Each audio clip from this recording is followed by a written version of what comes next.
Worthington.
Good afternoon and welcome to Stryda Park, the home of Monero Panthers Football Club. Last night, this team got themselves into the NPL Grand Final. Well, here we are today watching the women's version of the National Premier League preliminary final. Canberra Croatia versus Canberra Olympic Football Club. My name's Russ Gibbs. Ian Worthington is with me. Ian, welcome, and we're looking forward to what should be a corking match. It's going to be a cracker this. I've spoken to players from both teams over the last few days, and of course we've had a regular catch-up with Frank Cascia, the Lord of the Riverside, and yeah, he's happy back on his old stomping ground and ready to go for this one. Might be pretty happy because he just watched his reserve team book their place in the OPC NPL Women's Reserves Grand Final. Canberra Croatia will play Belconnen United next week at McKellar Park in that particular age group, and they did it in some style, beating the league champions Canberra Croatia by 6-2 in a bit of a goal fest thriller. 4-0 up at the break, Canberra Olympic. All the damage done in the first half, Ian. Canberra Croatia came back in the second half, performed like we thought the league champion side would. Got them a goal, but then Olympic scored again. They got another one, then Olympic scored again. They held them at arm's length after having done all the hard work in the first 45 minutes. Yeah, commiserations to Canberra Croatia. They actually played well in parts, but maybe got it wrong in the beginning and were 3 goals down before they had time to really get a grip of the game and then start to try and come back. But by then it was probably a little bit too late as Olympic romped into a 3-0 lead and really kept going from there. And the winner of this one will play Belconnen United, of course, next week in the grand final at McKellar Park. That one, you can watch all of that on YouTube. Let's go back to yesterday, though.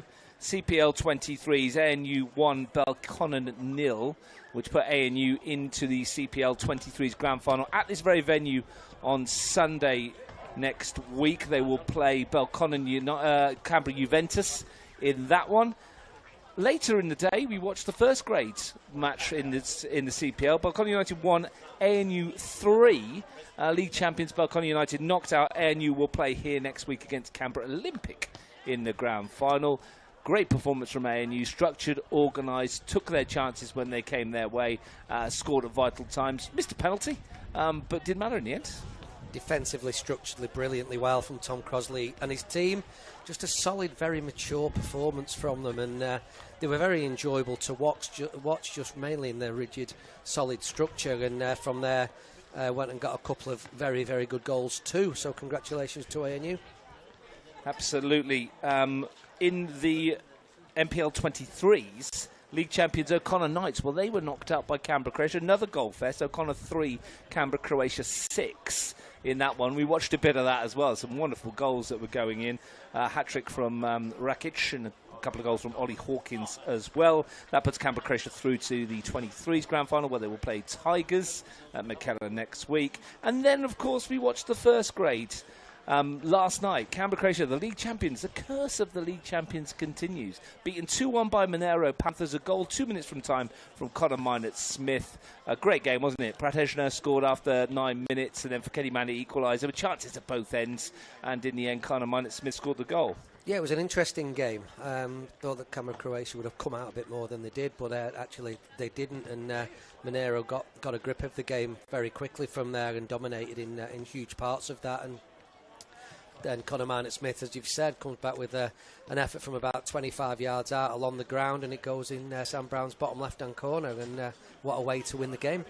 Yeah, as I said on the commentary last night, he bought a ticket, he won the raffle, didn't he? And Sam Brown would have been disappointed not to keep that one out. Canberra Croatia, though, they've still got some big fish to fry, and I'm talking gigantic fish, almost like great blue whale size, aren't we? We're talking Preston Lions, we're talking Avondale, we're talking NWS Spirits. What a lineup that is for them to play in the Australian Championship.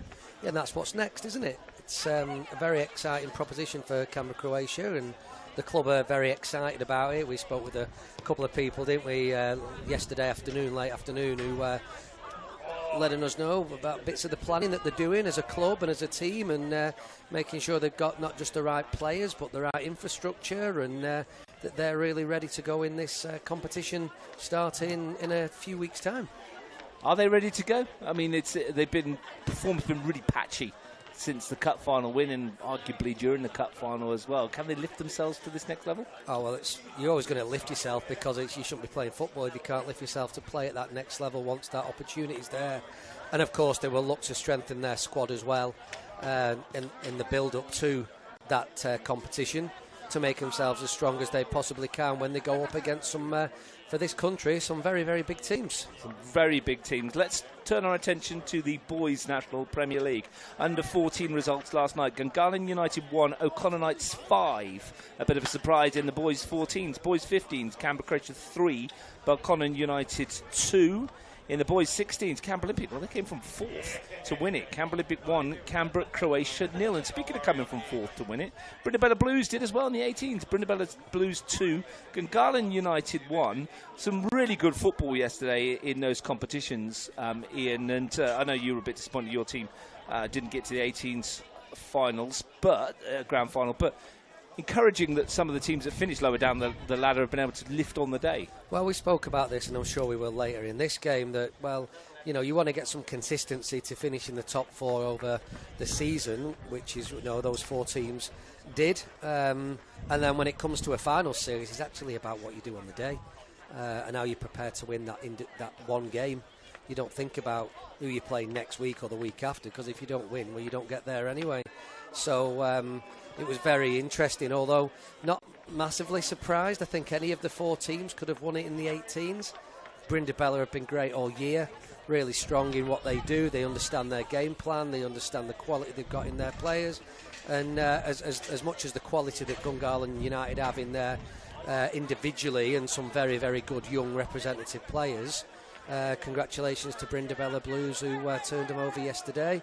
And then Olympic was a bit of a surprise in the 16s, in my opinion, because CFC have been great all year. Got some very, very strong players in there. Isaac Waldron especially, who's played 18 schoolboys, 16s NYC, and with Renato Lopalado, and there's a coach their team, coached them really, really well. They've had a brilliant year, and I was surprised to see them get beat yesterday, but congratulations to Canberra Olympic. NPL Girls Reviews Grand Final, NPL 14, Canberra Croatia 2, Belconnen United 1, NPL 15, Madura FC 1, Canberra Croatia 0, NPL 17, Belconnen United 1, West Canberra Wanderers 0. Same sentiments apply in the girls' space. Some really close grand finals in that area. Congratulations to all the winners across there. Focus now then switches to this one, Canberra Croatia versus Canberra Olympic in the women's preliminary final.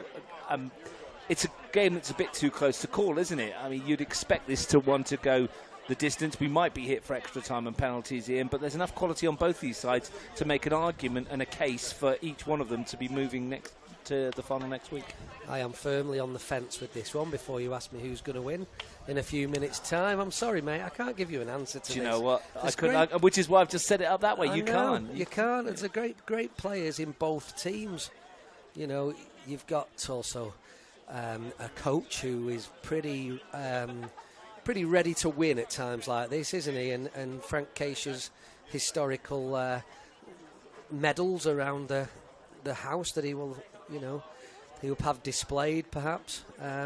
Well, he knows how to win. So if I was to go one way, it'd purely be about, coach versus coach, and Frank knows how to win those big games.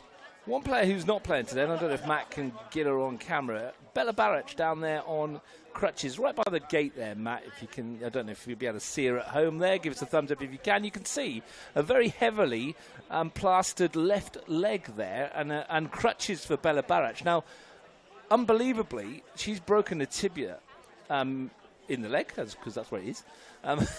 Apparently, well done, Mr. Biology. I spoke to her about this today. This happened after 65 seconds of the qualification final last week with a challenge with Steffi Legends, the Belconnen United left back, in the penalty area. There was a coming together. She went down in a bit of pain, and her teammates, I'll remain nameless, have asked her to push on through.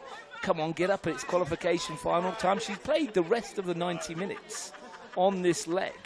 Went to training, where did a bit of training, and it was no good, and it went on her. They've gone to the hospital, and it's a broken leg, and she's played 90 minutes on a busted leg and a bit of a training session. The pain threshold of that young lady down there must be something incredible.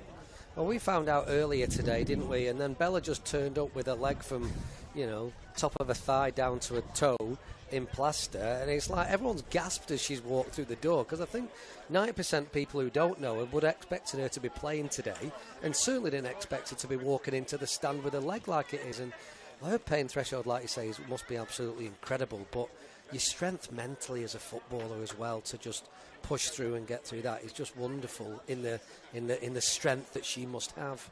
I got up the other day, stubbed my toe on the end of the bed. It hurt it so does much. Hurt, but, I mean, she's played 90 minutes with a busted leg, mate. But you're nowhere near as mentally or physically strong as Bella Barach. Clearly not. My mental strength has just been... Whatever I thought has just gone out the window now. I mean, it's so incredible. It reminds me of a story a bit, back in the 1956 FA Cup final. Wasn't around, but read it myself. Bert Troutman, German goalkeeper, played the FA Cup final with a broken neck.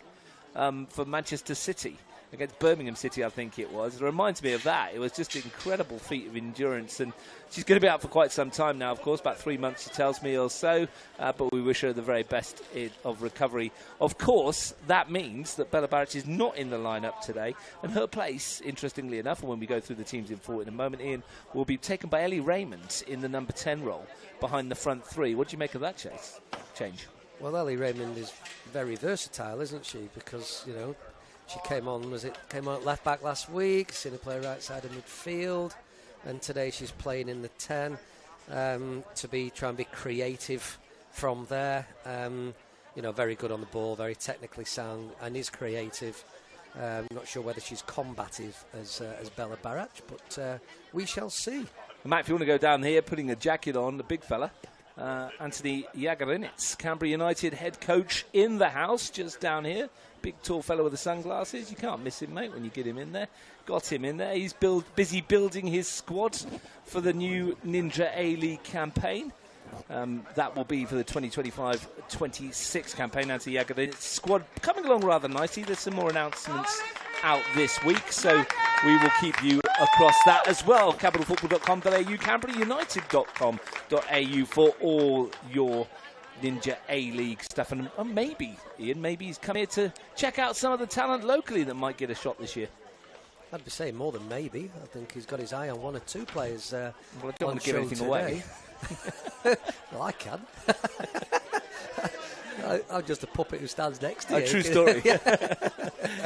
I'm not naming any names. There is some names out there that we'll be looked at for sure. Let's have a look at the starting 11s for both of them then. Musi Alongo has made some changes from the team last week, enforced in some respects. Ellie Summers continues in goal. Nadia Zachman will start on the right-hand side of defence, we believe. Tiana Boots will continue on the left. EJ Norris comes inside to partner Luella Coleman in the central back role. That will be rather interesting to see how that goes. Michaela Thornton, Jamie Berkeley will be holding midfielders. Ellie Raymond will play as a 10 in front. Riley McQueenie will offer pace and power on one side. Brittany Pullenby exactly the same on the other. April Hill a goal threat down the middle. The bench, Hannah Burke, Riley Ewan, Letitia Babbage, Angelina Babbage and Saskia Newman, even though there's a couple of changes in there. Expect to see both fullbacks moving on here. Ooh, do you? Well, they both like to move on. Nadia gets forward down the right-hand side. She likes to get forward and got to be careful that she doesn't leave the back door open there, where Tiana is probably the opposite way around. Would prefer to defend first and get forward when she can. Will we see Norris and Boots perhaps changing around here as well? EJ Norris, not the tallest of centre-backs, she does like to get forward as well. Does that give extra cover if EJ Norris does come from centre-back for Tiana Boots to drop in? Do you know, if it was me, I'd have Nadia at centre-back and EJ at right-back. Of what I know of the girls, but I've not worked with them all year. Nadia Zachman has also been injured for quite a while too, and of course Burke's not there. So it's very interesting what they do with EJ, who can play anywhere across that back line. She's a very good player, but like you say, height, just got to be a little bit careful with that. Canberra Olympics lineup. Frank Asia's gone with the following: Janet King in goal for the 103rd time in the National Premier League women's competition. Their back four sees Taylor Hampson continue on the right-hand side, Elise Jensen continue on the left, Corinne Denton partners Katrina Perich in the centre of defence. Liana Alves is in the holding midfield role in the trio, Jane Vanzino and Madison Keisha in front of her. Their front three: Tiana Miro on the right, Nicole Caleb, who scored the winning goal last week against Gungahlin, comes in on the left. Tatum Marzi continues up front. No Tara Aspland, she's away with the junior Matildas once again. On the bench, Madeline Whittle, Sienna Burney, Olivia Gurney, Ella Brown and Nikita Perry. It's a settled lineup. The only change, Caleb in for Aspland, Perry onto the bench. Yeah, the change is forced because of Tara Aspland away with the Matildas, and that's wonderful for her. But other than that, Frank likes that stability, doesn't he? And certainly in his back line, and the players just played in front of that. So, it's got Alves in there as the six, but I think Vanzino might probably just sit in there a little bit more. Referee is Cameron Wallace. Tom Love and Emily Downs are his assistants today. This will be the 32nd meeting in the NPL era between these two teams. Croatia currently lead the win count by 15-13. 3 matches have ended in a draw. There have been 131 goals scored in the previous 31 meetings, at an average of 4.2 goals per game. Croatia have netted 79, Olympic 52, so there's bound to be some goals here this afternoon.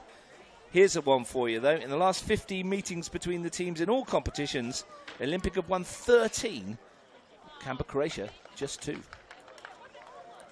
All goes out the window today, Russ. It's a one-off, as we said, and going to go for 0-0, 90 minutes, 0-0, extra time, penalties, because you've just said there's so many goals. Average of 4.2 a game. I don't know how you get 0.2 of a goal, but you figure it out. I don't do the maths. No, I don't do maths either. Maths isn't my thing. No. The only maths you do at the moment are 1-1, like in binary, because that's what Bolton Wanderers are playing this year, aren't they? They are. Bolton 1-1 Wanderers. Yeah, always 1-1. Is that the 6th 1-1 of the season for you guys? 6th in 8 games. Yeah, that's quite impressive, isn't it? It's a lot of 1-1 draws. I don't believe this one will be 1-1. But it might be. I've just said it's 0-0. Well, and it has to finish on penalties then, if that's the case. So we're here for a little while this evening. We will see. They might have thought we'd be here for a little while in the previous game that we saw. What we saw there was an absolute goal fest. Plenty of them. Will there be plenty in this one? Ian's already sat on the fence. He's not prepared to put his money where his mouth is. He's basically saying that Canberra are going to be in the final next week. Whether it will be the blue of Olympic or the red of Croatia remains to be seen. Beautiful afternoon here on a Sunday in Queanbeyan, Monero Panthers' home venue. It will host, as I say, the CPL finals next week at the under-23s and first grade level, the final 2 games of a very long season. The winners of these will be playing at 4 p.m. on Saturday next week. Belconnen United awaits. The Belconnen United coaching staff are here in the room next to us. Scott Connon, Ilya Mastoris, having a watch to see which one of these two they might play. And whichever one goes through is going to have a heck of an opportunity and a heck of a job trying to defeat the undefeated. So will it be red? Will it be blue? We will find out in due course. April Hill over the ball for Canberra Croatia. Taking the goal to the left in the first half, which means Ellie Summers will be looking into the sunshine in the opening 45 minutes. First touch for EJ Norris as a centre back. Coleman will find Boots. It's the second time I thought of Liam Gallagher in the last 5 minutes with sunshine, but Ant stood in front of us like Liam Gallagher, and he just wanted to put his hands behind his back, and he looks the part. He's going to be singing songs of victory this season with Canberra United.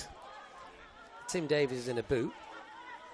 He was, yeah. I saw Tim Davies the other week at Tuggeranong United. He was on one of those trolleys, you know, those zippy things, and then he's changed into the boot because.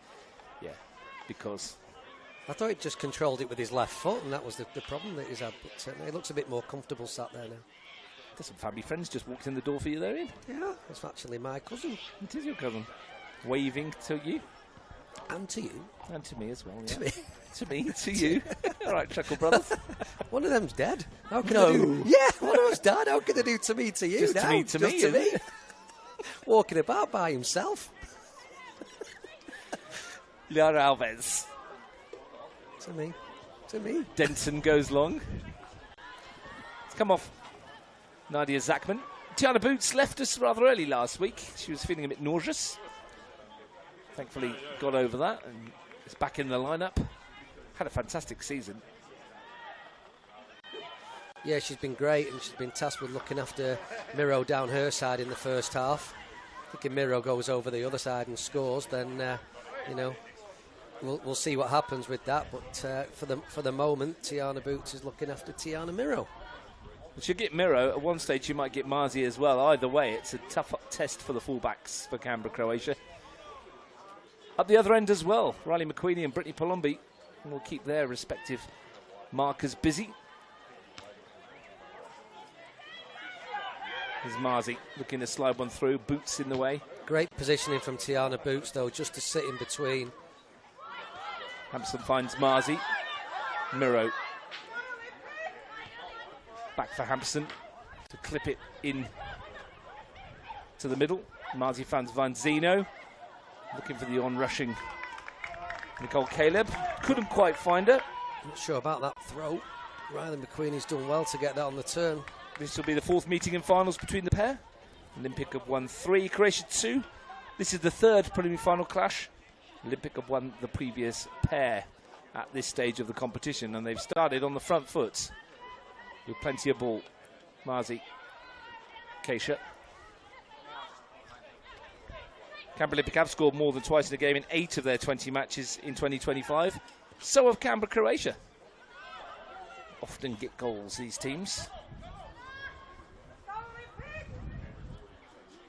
You mentioned in 0-0, Ian. Well, Canberra Olympic have kept 3 clean sheets in succession, and they've now gone 340 odd minutes without conceding. You love that kind of stat, I do love that stat. I love the 0-0 stat for a start, but also clean sheets. 343 minutes and 30 seconds, roughly, and counting. I wondered why Frank Keisha has been chatting to me a bit more recently about, defensive shape and responsibility. And lo and behold, clean sheets. It's like we're back in 1922, 2022. 2022. Last time my team kept a clean sheet. Last time Bolton won something, wasn't it? Back in the day. 23, FA Cup final, the first one at Wembley Stadium. For all those football geeks out there. The White Horse final. Was indeed. And the horse was actually grey. Did you know that? Well, it was on a black and white TV, so I wouldn't have a clue. It was actually grey, apparently. Llewellyn Coleman with a challenge. Good defending from Lulu Strong. Coleman. Love to see that. McQueenie's touch. Raymond's got some room. Palombi has even more on this near side. Good play from Canberra Croatia. Berkeley's ball picked up by Peric. Here's Miro. Tracked by Boots. Happy to go back to Hampson. And Peric can clear. Alves' touch only presents it to Raymond. That's a bit short. Vanzino beaten to it though by McQueenie, and it might come here for Hill, but the flag goes up. April Hill, 8 goals in 12 appearances. Not a bad return since her signing from the UK. Portsmouth Golden Boot winner, I think, in one of the southern divisions of the English setup.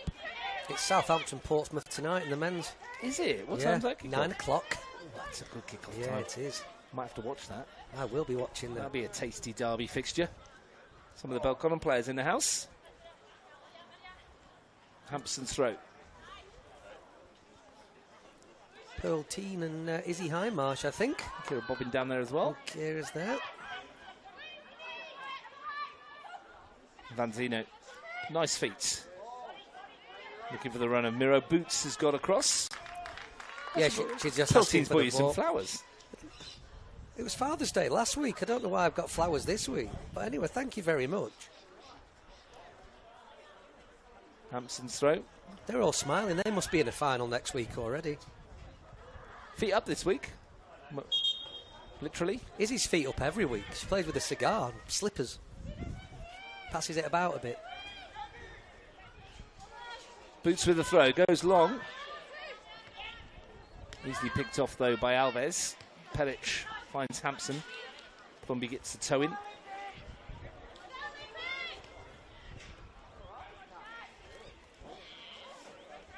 Have played each other 3 times already this season. In round 15, it was Canberra Olympic on top by 2-1. Sorry, yes, it was Canberra Croatia on top rather by 2-1, and then Canberra Olympic won the other 2, round 7 and round 21. Round 7 was played in between those 2 games. It was a catch-up fixture. But as Ian Williams had said at the top of the show, previous form goes out the window in finals football. We've seen it over the last 2 weeks. Zachman gets stuck in. Saw Nadia Zachman play for the young Matildas over the road here at Seafer Oval a couple of years back. Some commentary with Ashley Sykes, and there was a thunderstorm in, and it kept us on air for about 50 minutes as the flag goes up with no just chatting to Ashley Sykes about her football career and what she's done. It was a really interesting chat. Eventually got a game in. I was at the game.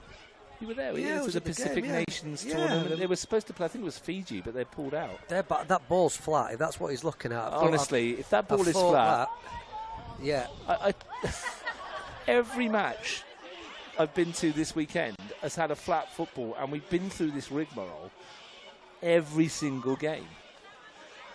You can hear it with the sound the ball makes when you pass it. But did they not check it before? Kicking a balloon about. Honestly. It's my pet hate as much as it is. You know, like you hate blankets and goal kicks. There's 2 things that I really grind my gears when I'm watching football.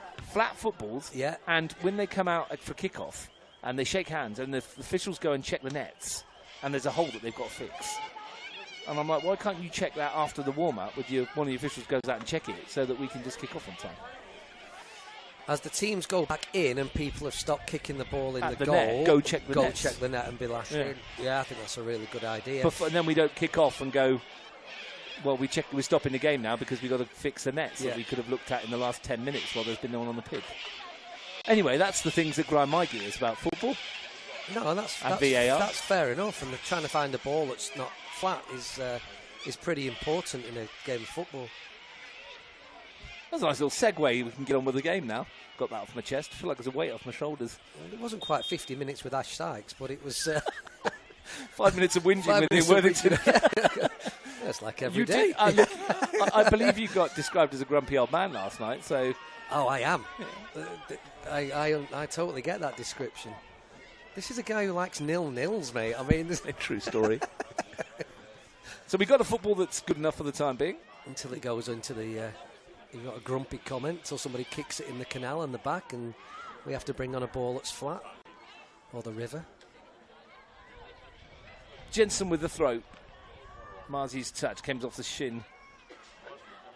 Should get a second bite of it. Asking a lot of Tatum Marzi down that flank, of Nicole Caleb rather down that flank. Not able to get hold of it. What have you made with the lineup here at the moment? Because Tatum Marzi seems to be floating. Maddie Keisha almost as a 9 on some occasions. Here she is. up against Thornton. I think you were doing another game a few weeks ago, and I went to Deakin to watch this game. And Maddie Casey played as the false 9, for the want of a better phrase, that day, and she kept dropping in, and she said she felt like she got a lot of the ball and was able to turn because the centre-backs didn't go with her. But once she turned, she felt like she was too deep to play forward. So it'll be interesting to see what happens today. Flag went up and then went down again. Annie Summers cleared it. 5 minutes after she could have, but anyway. Here's Zachman. And it'd be interesting what happens today, because Michaela Thornton's really dropped in deep just in front of that back line. And here goes Keisha in behind. Half chance to swing one across goal. Summers didn't get a touch on it. It's gone wide of the post, and it's the first real shot of anger in the contest. It's taken us 11 minutes or so. I think it's a great early hit from Maddie Casey, to be honest. It's not expected at times, and I'm not sure whether the goalkeeper got herself set properly, and as she smashed it across goal. It was a lovely effort from Maddie Casey. For those of you who like a bit of rugby league and are watching this instead, it's not a good start for the Raiders in their knockout game. They're 6-0 down at home to the Broncos. 6-0? It's only one try and a conversion. Oh, is it? Let's see. It's like conceding 6 early on. 6 in 7 minutes. That's horrendous. Here's Coleman. Boots. That was fairly fizzed at her. And what a touch by Tiana Boots to deal with that. Berkeley can go long. Looking for Hill down the middle. Stepping across was Denton. That's trusting your players, isn't it? If you can fizz it in it like that at the feet and they can deal with it. Had a good season, Lulu Coleman, for me. I think she's been solid. I think she's been good with the ball. I think her covering has been very good as well. Remember, I think we've done every Olympic Canberra Croatia game, but we did the first game of the season at Kaleen, and I remember Coleman then covering behind the back line extremely well that day. She's missed a few games through injury, hasn't she? 11 starts, 3 off the bench. She went away as well. Went away with Izzy Einmarsh into Europe. Thornton, Palombi, who has a terrific goal record and often has a say on days like this. What can Britt Palombi do here? Well, Thornton came short, Berkeley went long, but the pass was too over hits for Jamie Berkeley. And Janet King will find Peric. Miro. Peric to lift it. Boots, well, lost it in the sunshine. Misjudged it. Fortunately, Coleman was tidying up for her. Norris. It's not a kind ball for Norris. Sort of bounced up off the ground in front of her. Coleman back for Summers. Going to have to do it all again. Tough one for Coleman as well, but she deals with it too. And then finds Hill. Caught in two minds, I think, there, April Hill, about what to do with it. Now, here's a chance for Peric. The flag might go up here and should. There was no midfield player under the ball from April Hill there. It was a nice pass forward. Hill then touches into midfield, and unfortunately the midfield weren't there to pick it up behind to play forward from a deeper position.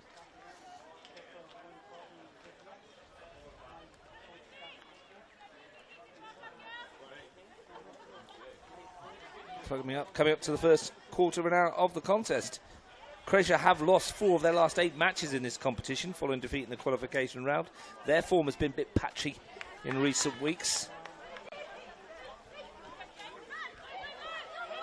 Alves. One for Caleb to chase, but she gives up on it as the ball will roll away here. First 15 minutes or so, is it fair to say Olympic have had the better of it slightly? They haven't really created anything apart from that cross shot from Keisha, but most of the play seems to have been going from left to right. Only just, I'd say, yeah. I mean, it's a pretty open, even game. Maybe the game's been played a little bit more on this right-hand side of us, attacking the Canberra Croatia goal. No real chances. I'm not sure what's just happened there. I've just seen an outfield player take a goal kick. It's more common than you would think, apparently. Sadly. Here's Miro. Good forward run by Hampson. Couldn't quite link up. Norris can clear it. Now here's a chance. Great turn from Hill. might have gone to Palombi, who was in an acre of space, and she's furious that the ball's not been sent down that left channel because Britt Palombi was away at the races. Quite rightly so. It was a great turn from April Hill, and she just needs to slide it down a near side, and Palombi's in, and we've seen how good she is from those positions in the past. Well, Britt Palombi bearing down on goal with that cannon of a left foot. Stuff of nightmares for goalkeepers. Thornton steps in, stabs it for McQueenie. Looks to lift it for Hill. Perich got there first. Popped away by Jensen. Only as far as Zachman. Thornton happy to go back to Norris to start again. Coleman, McQueenie. Tried to help it on for Zachman. Here's McQueenie. Hill. Riley McQueenie, when she's on her game, is a real handful. Scored 4 goals this season.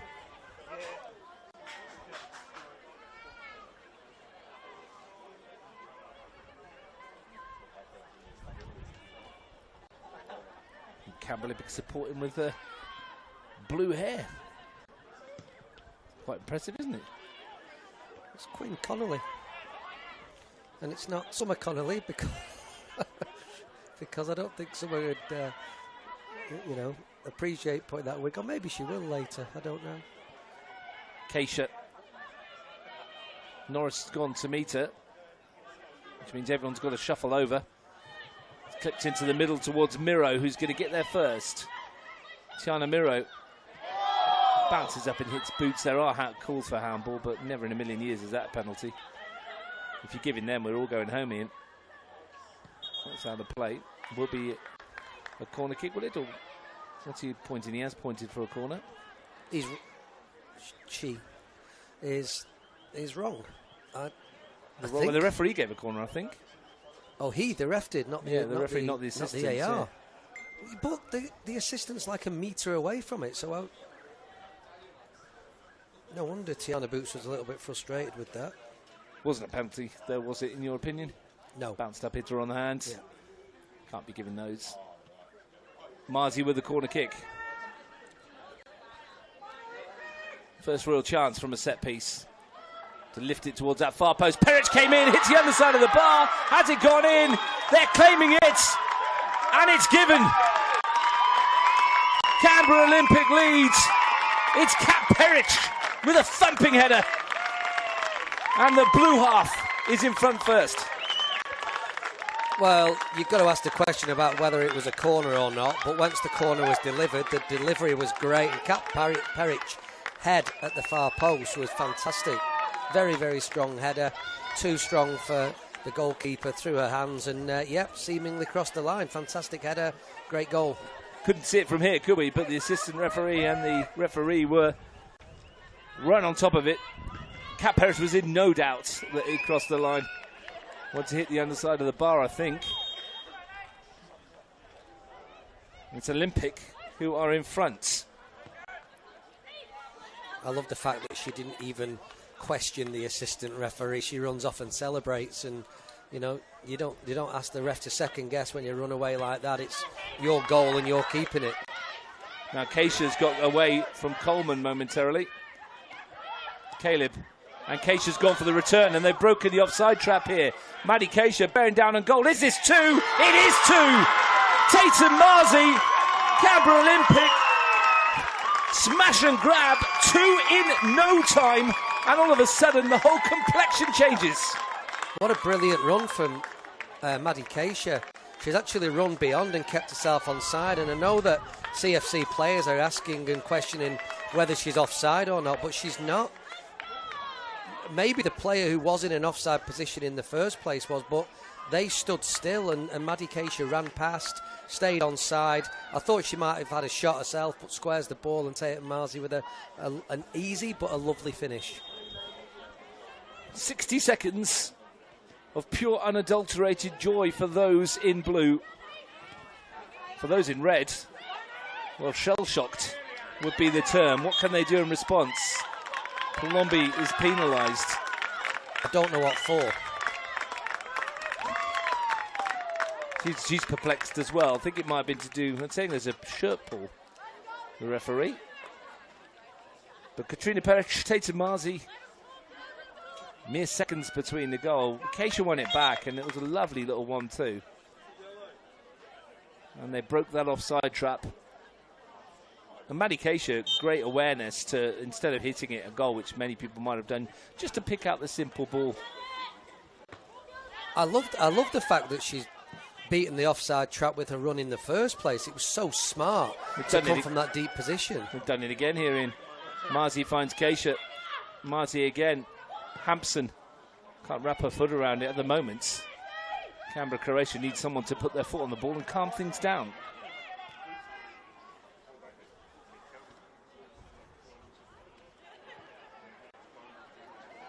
What a place to be in for Canberra Olympic. Quarter way of the way through the contest, 2-0 up. Very similar to the start made by the reserves, who found themselves 4 ahead by the interval. The good news for everyone is that your 0-0 is well out the window. Sadly, yeah. Raymond, sadly. You're fun at parties, aren't you? Oh. Marzi. Let me tell you about a 0-0 draw. I entertained the masses. Have you ever seen a TV show called What We Do in the Shadows? No. About the vampires. It's a comedy show, and there's the guy that steals all the emotion out of everybody. That's you, that is. Oh, thanks. Summer's away. Well, hopefully it goes dark here soon. It's a bit bright. That sun can go in first. Get in behind. Hill in the middle. Blobby goes for the goal. It wasn't far away, was it?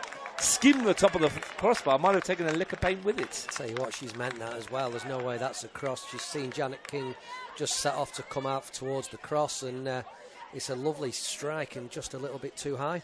209 goals in 214 matches in the league for Britt Palombi. And she's crossed that she's now fallen behind the rate, where she was a goal a game. Well, she's got a big part to play still in this game, and you'd always back her to get 1 or 2. Looking over on the bench there,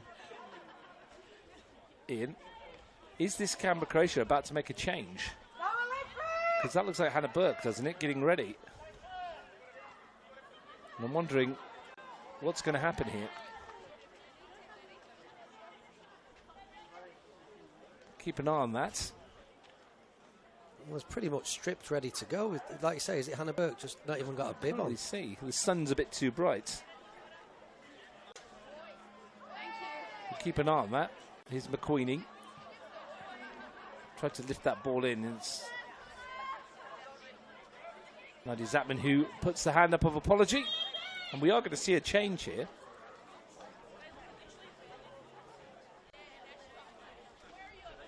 And is it Nadia Zapman who's gone off? It is, isn't it? And Hannah Burke has come on, which will put EJ Norris out onto fullback.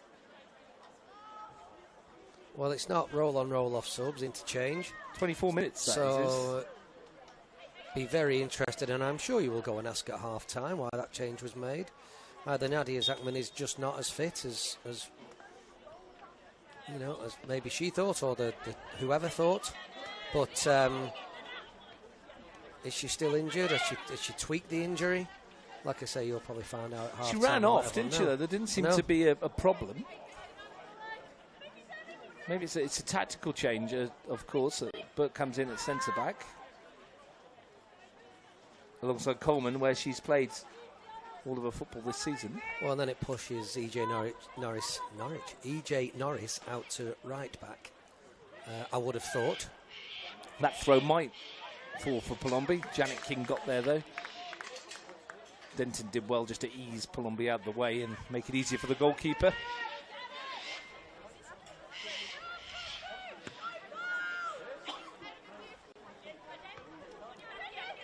Comes off the shin of Berkeley. Fell for Caleb. Alves looks to send Miro down that side. She's got EJ Norris in front of her now. Jensen on the overlap. Away by Raymond. Not very far, though. Norris can complete the clearance. Where Olympic are getting their success, I think, is those midfield runs, those deep to high midfield runs. You can just see Maddie Case doing it again in the centre. Well, Alves went wide there for Tatum Marzi. A little dink over the top. Cater and Vanzina were both unmarked. And there's some lovely rotation going on. I know you said before that Maddie Case looks the highest, but not always. She was on that occasion. But Vanzina was with her too. Yeah. Now Caleb's down the middle. Keisha's gone onto the left flank. Miro's gone further back. It's very fluid, isn't it? Very much so. It's the Maltese version of total football, whatever that might be, from Frank Keisha. Well, like I've said before, he's had a lot of success in the past with the amount of finals and competitions he's won. Maltese fluidity. Put that in your next book. Maltese fluidity. Maybe you can write a book on Maltese coaching style. Well, whatever it is, it's working a treat for Canberra Olympic at the moment. They're 2-0 up as we approach the 27-minute mark. And they're having most of it their own way. Janet King is 10 metres outside her own penalty area, just enjoying the sunshine at the moment. Hasn't had an awful lot to do. First involvement for Hannah Burke. When she scooped that one up right onto the penalty spot. This is a trouble. Brilliantly brought down by Caleb. Still might come here for Marzi. First shot's blocked. Marzi again. Second shot blocked by Boots. Needed to be. Burke recovered herself in the first instance and then was bailed out by Boots in the second. And that time it was Marzi on the near side on the right, wasn't it? Where she's come across and just kept her shape as it's sucked all the Canberra Croatia players out to their right. Well, here they go with another set piece. The last one resulted in a goal for Kat Perich. That ball's going in as well if Tiana Boots doesn't block it there. Marzi again lifts it towards that far post. Perich just a bit too high. Will be able to retrieve. She's done well to keep it in. Vanzino. Clipped on by Caleb. Here's Tiana Miro. Jinking feet. Miro for three. Side netting. Some in the ground thought it had gone in. Hannah Burke actually did well then to stay stood up as long as she did and forced Miro slightly wide to hit it into that side netting.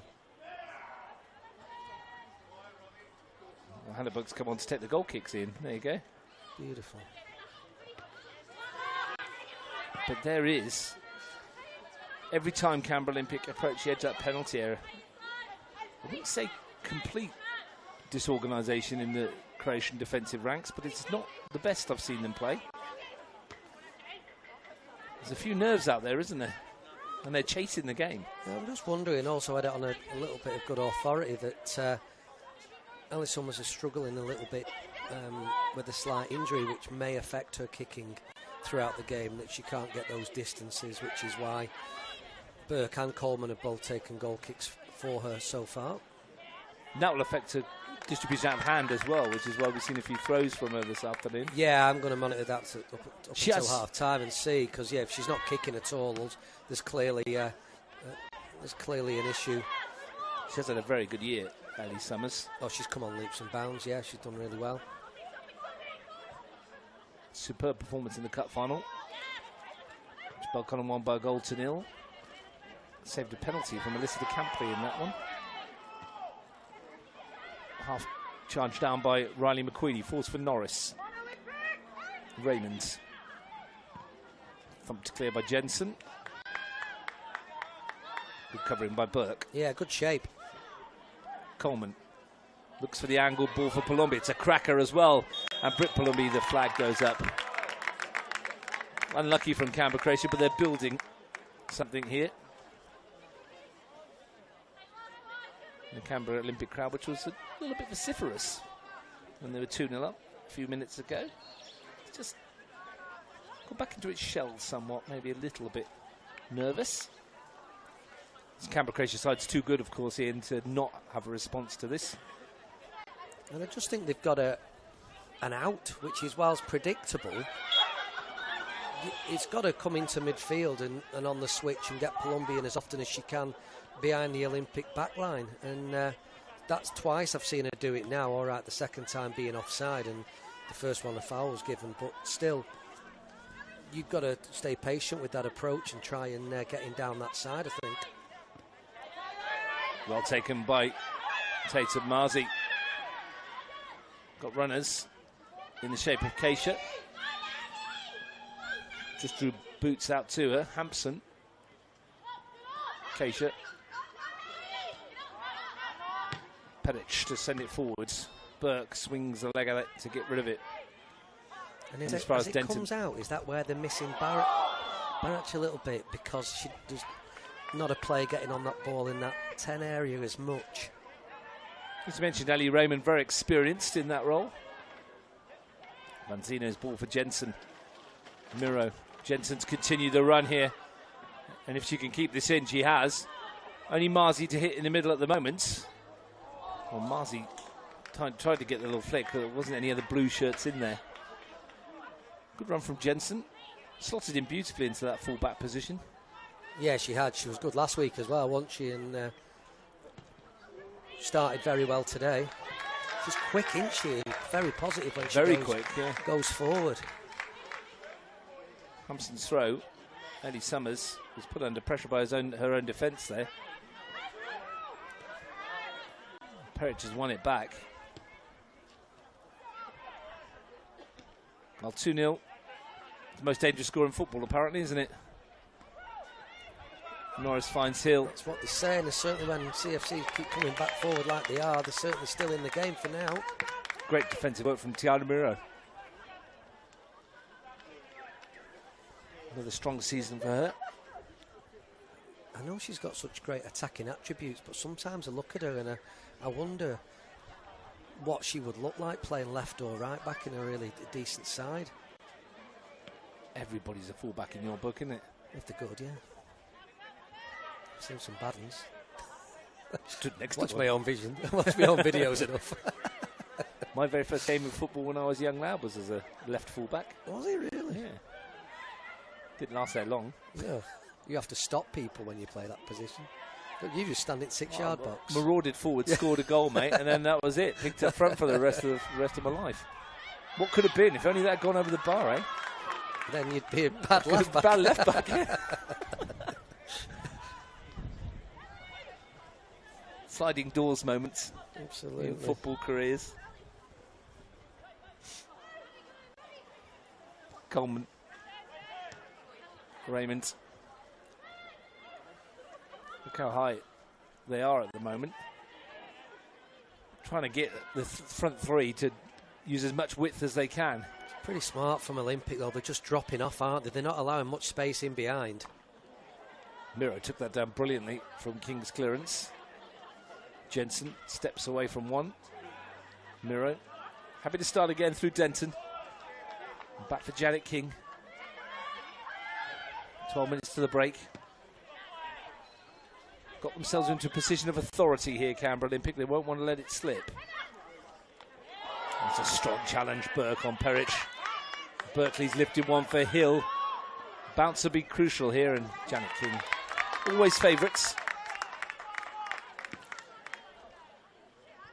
And if you're Frank Keisha now, you're probably thinking, and you know better than I would as a coach, make them work for their goal to get them back into it. Ian, if they're going to get one, don't give anything silly away. Miro, lovely ball. Opportunity to clip it into the middle by Jensen. It came off of Caleb. And you don't want to mistake, you know what I'm saying, and you have to work for it. Well, sometimes the art of the coach is just being patient whilst you're happy with some things that are going on and not looking to change anything. And if I was Frank Keisha now, that's what I'd be looking to do. I think they're fulfilling their roles defensively and in possession of the ball. I think they're making good breaks behind lines, certainly down the side, down the Olympic left, and they're solid defensively and dropping deep but not too deep in front of Janet King. It's working extremely well. So the message would be, can you continue to do what you're doing? Miro happy to hold it in the corner and win the throw.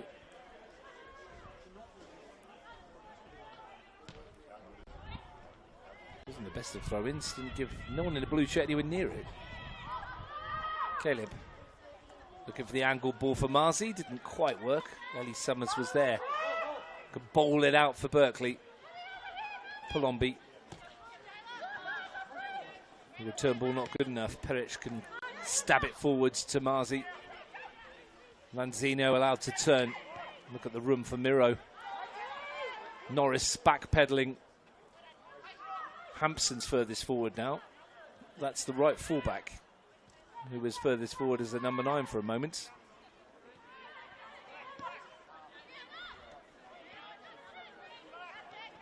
Leon Alves. It's a good run from Taylor Hampson, wasn't it? Miro didn't fancy sending it first time into the box. Marzi popped for by Alves, looking for Keisha. She's a bit disappointed with the distribution. Boots up against Keisha here. Maddie Keisha's done brilliantly. Twisting and turning.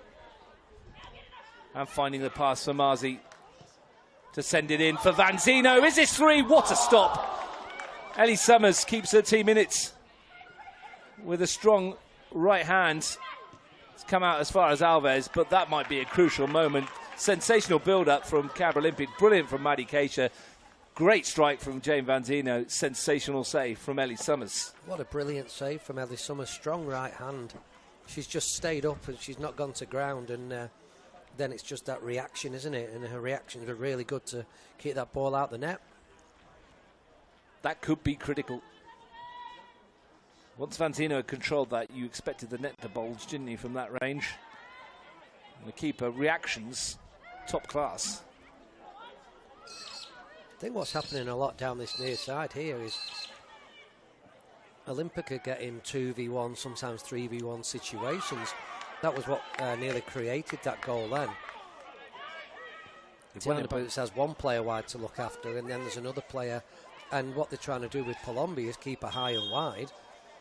But that means she's not recovering to go and help a fullback out.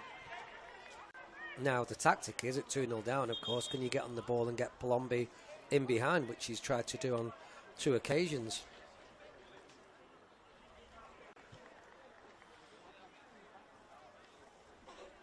If you just tuned in, both goals came within 60 seconds of each other.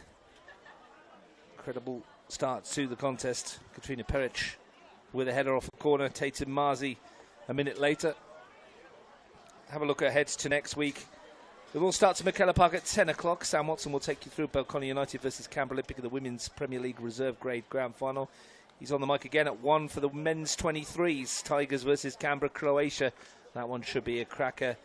At 4 o'clock, Ian Worthington will join myself for Belconnen United versus the winner of this fixture in the Women's National Premier League First Grade Grand Final. The men's follows at 7. Myself and Steve Forshaw will take you through Tigers versus Monero Panthers. Then on Sunday afternoon, well, I think it's an 11 o'clock kickoff, I think. I haven't got the written down here.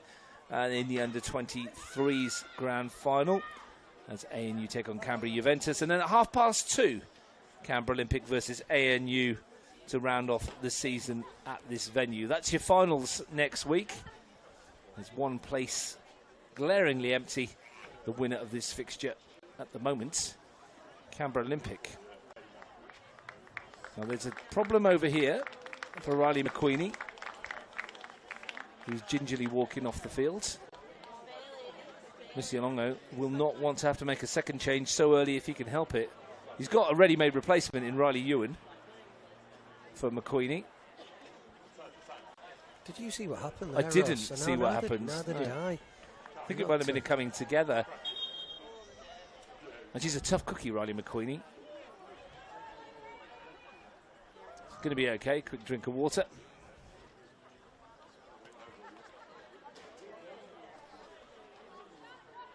Six minutes to the break. Crucial 6 minutes in the contest. Remember we did a cup semi-final earlier in the season when Canberra Olympic were 2-0 up against Belconnen. They had a chance to go 3. Didn't take it. 2 late goals, forced it to extra time, and Belconnen won it from there. Do you remember that one? I wonder if we're going to look back at that chance for Vanzino, which was brilliantly stopped by Summers. Will it be a case of history repeating, perhaps?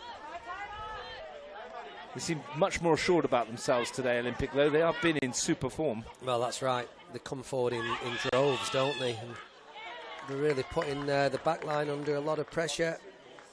3 of the 4 goals that Croatia have scored against Olympic this season have come in the second half, though. So they have been a second half team against those in blue. Been almost a perfect 45 minutes this for Canberra Olympic. Hampson nodded away by Berkeley. Hill tried to get there. It's going to break Carney for Raymond. That sun is causing a bit of an issue for Canberra Croatia as well. Might go down for the second half as well. Not sure whether Olympic won the toss and turned around, did they? Didn't see. Colombia's won it. Can't hit them from distance. Have to be a good one to beat King from there. Watched it all the way. But yeah, it will go down behind it. You can see the shadows lengthening. If you can get it out to this right flank, it's a difficult one for the goalkeepers and the centre-backs to deliver in. We don't see much afternoon football at this time of year here to see these shadows. By the time we get down here for first-grade football in, it's normally night time, isn't it? Yeah, it is for Monero Panthers. Premier League games. Premier League, yeah, I was just checking Ellie Summers with a decision. Yeah, just wanted to kick it out of the play. Thornton's back there. Used her strength to win it. Raymond's helped it on. McQueenie come to this near side to use her strength. Well won back by Hampson in the first place, and then McQueenie concedes the foul, according to our official. Well, McQueenie's not happy with it. I'm not surprised. Like she's a tenacious player. I'm not sure there was a foul in it. 6 of one, half a dozen of the other from where you're stood. Hampson and McQueenie both going in for the challenge. Not supportive, rather. There's nothing to do with the fact her mum's about 5 metres below us here. Denton lifts it into that danger area with the sunshine in Ellie Summers' face. Got it out quickly to Palombi, who's switched flanks with McQueenie, as you've noticed. Miro again, though, excellent work. Yeah, just that recovery runs really helped Canberra Olympic. Denton, or Boots, was stretching, needed to make it. That's good play. Helped on by McQueenie. Very good play. And we'll get the free kick. Kat Pedic with the foul.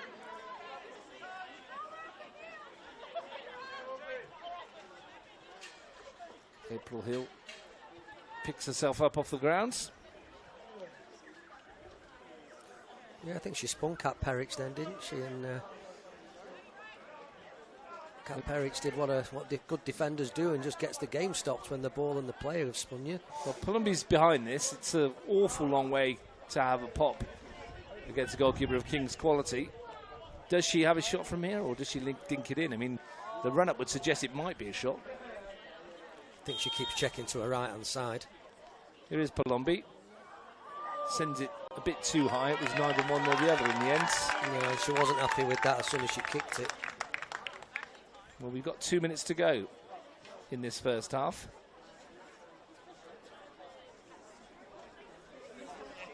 The first half in which Canberra Olympic have enjoyed the lion's share of the possession and territory. A couple of moments for Canberra Croatia to give them encouragement, though, before the second stanza.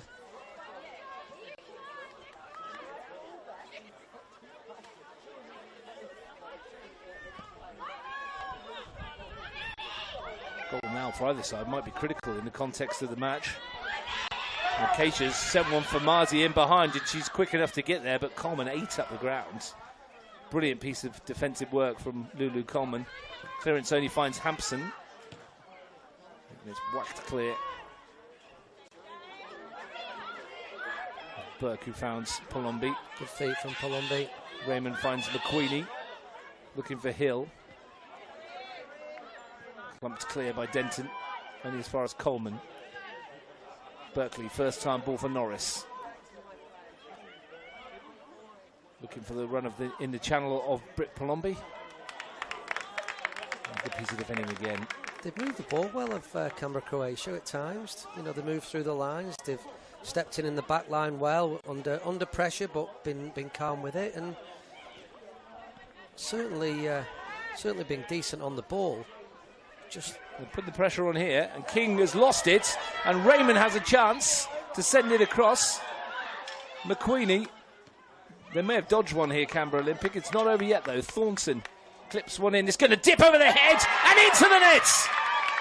Michaela Thornton, in first half stoppage time, gives Canberra Croatia a foothold in the contest. Well, I was just saying moments ago they've been really good with the ball, and another decent pattern of play. Michaela Thornton gets herself in a really nice angle to play from and uses that very experienced right foot. And you know, you do well to beat Janet King from there. And she's managed to just shove it straight in the top left-hand corner. A fine finish. And, yep, makes it closer. Game very much on, right on the cusp of half-time. Thornton with the heights. King got a hand on it, I think. Couldn't keep it out. Just the trajectory did for her, but it was an error by the goalkeeper in the first instance, I think, Ian. Under pressure from Raymond. Should have collected it, really. I was wondering when Raymond nicked it past her whether there was a clip, and if Raymond would have gone down it would have been a penalty, but we did have several bodies in between us and that moment. But now Raymond puts a lovely ball across, and CFC keep the game going, and Michaela Thornton scores a great goal. And I refer back to that save from Ellie Summers at 2-0, which might have been 3, might have been curtains. Here's McQueenie. Playing well, Riley McQueenie. Burst of acceleration. Played 90 seconds of stoppage time. Croatia 1, Olympic 2. It's only Michaela Thornton's third goal of the season. Raymond bumps that forward. She has scored 88 goals in 255 matches now.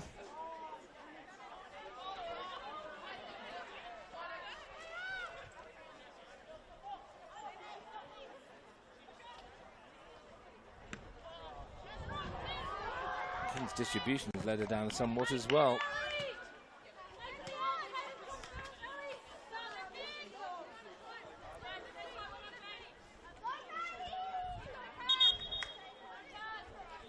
Just wait for football in. How much of a difference to the game does that goal make, in your opinion? Sorry, I'm just waiting for the longest ever time to get a ball back on the field. Just it wasn't that difficult. But anyway, Tiana Boots has the ball back in her hand. She gave that look of, come on, can you hurry up? And off we go again. But it has changed the complexion of it, hasn't it, that goal? Of course it does, yeah. And it's always a good time to score, but just putting it 2-1 at half time, and we'll see what credentials Muzzy has as he speaks to his team at half time. So they've got one goal closer at 2-1, and now see what he can do to go and help his team to get back into the game at 2-2. For large parts of that first half, it was Canberra Olympic very much in control. 2 goals in 60 seconds from Kat Perrich and Tatum Marzi had them 2-0 up. There might have been 3. Jane Van Zeno with a thumping effort from close range, brilliantly saved by Ellie Summers to keep the score down to 2. And right on half-time, Michaela Thornton's goal brings Canberra Croatia right back into it here. And in the preliminary final at Stryda Park at the break, Balcony United awaits the winners. At the moment, it's Canberra Olympic, but only just. It's Canberra Croatia 1, Canberra Olympic 2.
Welcome back to Stryda Park, where we await the return of Canberra Croatia at half-time here in the OPC NPL Women's Preliminary Final. Canberra Croatia 1, Canberra Olympic 2.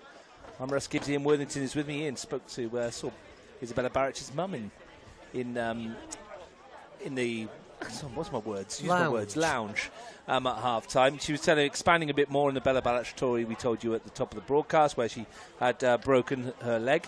Apparently she'd gone training on the Tuesday and got through half the session and then said it was a bit numb, so she went and put some ice on it. Then she went on Thursday and then had to go home again and went to see the doctor for a scan, and that's when they said, you better come in, it's broken, swollen up really badly in there, and that's why she's covered in plaster. But incredible, isn't it? Played 90 minutes with a broken leg and then a training session and a half before you realise that you've done a fair bit of damage. Yeah, pretty remarkable, isn't it, really? And the strength of her mental capacity, really, just to, one, play through that, and then two, several days later. Well, I don't know, is it? I did speak to her mum and asked her about the pain threshold in the family. She said Bella's done a few knees in the past, so she's got a fair bit of a pain threshold. Yes. But, well, this is taken to the next level. Anyway, 2-1. Michaela Thornton's goal on half-time changes the complexion of the game somewhat. They made the one change in the first half, Canberra Croatia. Hannah Burke came on for Nadia Zachman, who doesn't look injured. But you can never tell with Nadia Zachman because she's always smiling and bubbly and happy. She's not going to jog across the pitch. No, she's got her trainers back on. She's running between the girls. She's so lovely and smiley. And yeah, but I say you can't tell whether she's hurt or not. Can you? She could have the same issue as Isabella Barrett, and she'd be hopping and skipping and dancing about. So I don't know. I mean, I presume she's injured, and that was the change. I don't know. I've not been told otherwise. Well, there's no other changes to the team at the moment for Canberra Croatia, who got themselves right back into it. It might have been 3 down. Ellie Summers pulled a top draw save off of Jane Vanzino to get a team a foothold. Michaela Thornton's goal's given them more than that then. 45 minutes for Croatia to at least score once if they're to send this one to extra time. Canberra Olympic rather, 45 minutes away if nothing changes from a place in the grand final. Our referee Cameron Wallace gets us underway. Based on what you've seen in the first 45 minutes, then, Ian, and based on the context of the game we're at right now and a 2-1 lead for Canberra Olympic, who's making the grand final at the end of this? Are you still on the fence, or are you leaning towards the blue side because they've got a 2-1 lead? Still getting splinters when you see a goal go in just before half-time like that. I might be able to tell you in 5 minutes and see how quickly Canberra Croatia come out. All right, in 5 minutes I'll ask you again then. Let's see how we go. That's okay. You're more than welcome. You might get the same answer. I probably will. I think this is one that you're not going to be able to give a definitive answer to until the final whistle blows, are you? Don't think so. It's a tight affair. I spoke to a few of the supporters down below us to the left at half-time, and everyone was in agreement, saying a very tight game. And Scott Conlon just on half-time then, and like it's 2-0 would have been a bit of an unfair reflection on the game, really. 2-1 is probably about right. I watched the highlights back of the goals at half-time, and Kat Perich's goal did cross the line ahead off the other side of the bar, clearly over the line before it was pulled out by Ellie Summers. Now here's Riley McQueenie to lift one into the box. Awkward with the sunshine. Perich knocks it down. It's just setting behind us. It's out as far as Berkeley. Can strike them from here. Chose not to. Britt Palombi's never shy of hitting one. It's come off of Hampson and prodded forward to Caleb. And Hampson can try and roll it forward. They had good numbers there. Canberra Olympic. Burke swings it towards Raymond. Breaks for Vanzino. Hampson. Marzi. Hampson again. It's not a bad ball. Tatum Marzi to send it in. Eddie Summers was there though. They moved the ball between the lines extremely well then, Canberra Olympic, didn't they? And I like how they can fire the ball into the forward's feet and it sticks. The control, the technique is really sound. Alves won that header, directed it towards Taylor Hampson. Done a lot of forward running this afternoon, the fullback from Olympics. He's off again. Vanzino's ball. Here is Hampson, furthest forward. Encouraged in this formation, the fullbacks to get up, aren't they? Yeah, Hampson gets forward. I'm not surprised at doubling up again on that left-hand side because Palombi's back at the moment, actually. She's dropped in, but Marzi's ball in. Definitely towards the end of that first half, Palombi was very, very high. And that's great if Canberra Croatia can get her on the ball and going forward. But if Olympic have a lot of the ball, they might need her help to come back and defend and also get back in possession. Keisha slides one through for Miro. First touch takes us slightly wide. We'll still have a go at EJ Norris here, Tiana Miro. Helped up by Berkeley. If you were Canberra Olympic then, would the message from halftime be more of the same? Yeah, just tighten up a little bit when Olympic get the ball. CFC get the ball in midfield. Just get a little bit closer to stop those forward passes, or in the case of Michaela Thornton's goal, the shot itself. They could have just come up and applied a bit more pressure at that point. Keisha. Marzi's offside. Pass came just a little bit too late for Tatum Marzi. She hit it well, Tatum Marzi, on the turn. She certainly did.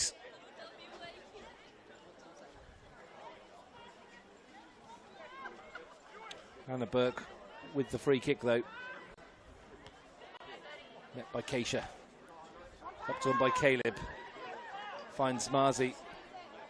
It's come off of Burke. Out for Miro. We've seen her strike some good shots lately. And that's a decent ball.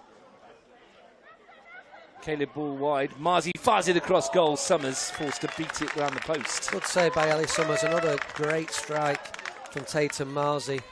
And Caleb just getting between the lines again, just to receive in those little pockets of space and play forward from there, as she's done for pretty much the whole game. Had a good couple of weeks, Tatum Marzi's really built into this season. Took her a while to get over the injuries at the beginning of the campaign, and then settled in beautifully. 10 goals to her name now. That one's off for Keisha. Ball in not quite what they were working on from the training grounds. And at 5 minutes in the second half's gone in. How's that fence? Still sat on it because nothing really much has happened. Free kick goes against Britt Palombi. And if anything, you're still swaying towards Olympic because they're getting the ball forward into more dangerous areas, 2 balls into wide areas. So whilst winning, they're also still creating good chances. And you've hit the nail on the head there. They're winning. Every minute that passes by is one less they have to worry about. Denton sends it forwards. Norris away. McQueenie, plenty of quality in red, though, that can change this in an instant. Hill, Norris. And Pelic got just enough of the ball, perhaps. He didn't get any of the ball. Or more of Norris then, was it? McQueenie looking for Hill inside. Well, did enough to stop Norris in whichever way, shape or form it was, illegally or otherwise. Well, she went for the ball, but it sort of like stopped in between. And you sure there was no touch? No. Look, I bow to your authority. EJ Norris sort of thought exactly the same thing. Well, that's a free kick then. Raymond finds Norris. Not the best ball back. Hannah Burke will get there. Looks far more at home on the flank, though, EJ Norris, doesn't she, than she did in a little cameo at centre-back? Absolutely. And I think she likes getting forward as well, doesn't she? So it's a good strength for the team to have her out on this side and making those forward attacking runs. And certainly the more the game goes on, the finals, they're going to have to take that risk and get her even higher. I reckon there was something on that ball, and you've got your sunnies on, so you can't see it. Can't see what? Miro. McQueenie in the back of Miro. Now, that one is a foul. Or are you going to say that one's not a foul? Yeah, it's a foul. Little overzealous, Riley. Pleading a case. Yeah. She's gone in to win the ball, but Miro's smart. She's stepped across. She knows that the challenge is coming in, and won the free kick. So yeah, definitely a foul. Corinne Denton will go into the middle. She was thinking about taking it, but Tatum Marzi says, "I'll swing it in. You get your head on it." Canberra Olympic with a good opportunity here. They've stolen about 4 metres from the touchline there. I don't think the referee's going to let them get away with it. Well, it happened right on the touchline, didn't it? Well, I thought so, but it was still a couple of metres infield. Cameron Wallace not having a bar of it. He knows exactly where it was. And the thing is, that just runs the clock down a little bit as well, doesn't it? Marzi with this free kick then. 6 in blue to aim for. Good one towards the far post, and it's won by Perich, who hasn't hit the target. Might have done better once she got in. Real threat in the air, Katrina Perich. Jeez, that was a quick ball out that put Burke under a little bit. I don't think she wanted it, Hannah Burke, did she? Perich makes them runs brilliantly to the far post, doesn't she? Hill sends Palombi in behind. What? Well, the flag goes up, and I'm guessing it was through the comms rather than the actual flag itself, because the whistle went before the flag went up. Oh, I'm speechless. That's how the communication works between match officials. It's offside. Yeah, but what about all the other players involved in the pitch you need to see that actually it wasn't offside? Didn't look offside from where we were, to be fair, either. And we had a pretty decent spot then, considering we're looking straight down the line and over the top of everybody, and just see Palombi run past the right back. And that's the outlet that CFC are looking for, surely. That's why Palombi's staying so high. Now there's a card coming out here for Nick Bozanic. He's had too much to say for himself. I don't know why we all clap. That's something that's come into the game over the last season and a half, where we seem to be clapping yellow cards. I'm not sure why. It's like when I've watched team in the juniors this year where a team have put it out for a throw-in and the other team cheer. I'm like, what are you cheering for? Just get the ball and get the game going again. It's like some sort of testosterone rush. We have to cheer and grunt when we kick the ball out of play. It's nearly another pet hate of mine now. Third on the list. Yeah, not a fan of it myself. First saw that in America, you know, when the crowd would cheer when the opponent got a yellow card. Yeah, I'm not surprised.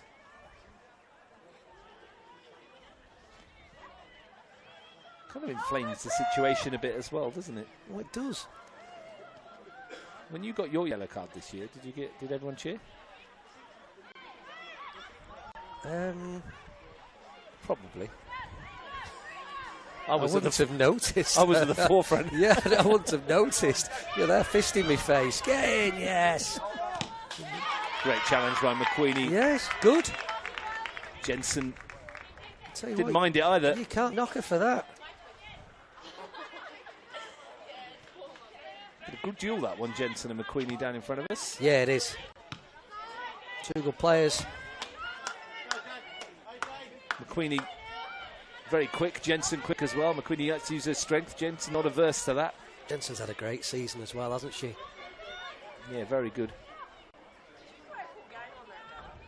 Played most of her career as a midfielder, but since she slotted into this left-back role, has found a new lease of life nearly. It's almost like you say we were talking about in the first half, like the position was almost made for her. If April Hill's need that. There's not many, I mean, we've talked and joked about full-backs throughout the year because you were one.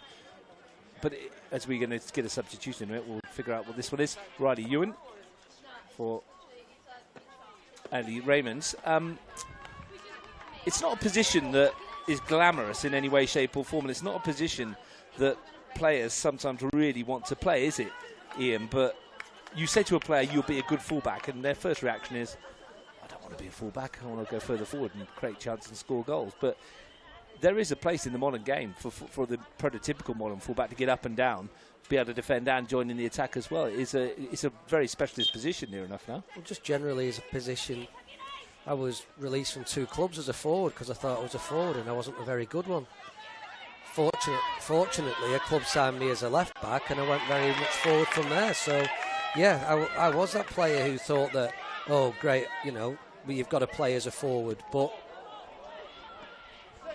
you get to a certain age where you play where you're told to play and the best for your team and for yourself. And thankfully, I listened to someone and someone gave me that advice. And the coaching staff, that is it. They see something in you for that role. They're not just chucking you there because they think, well, that's where you're going to have to go because you can't do a job up there.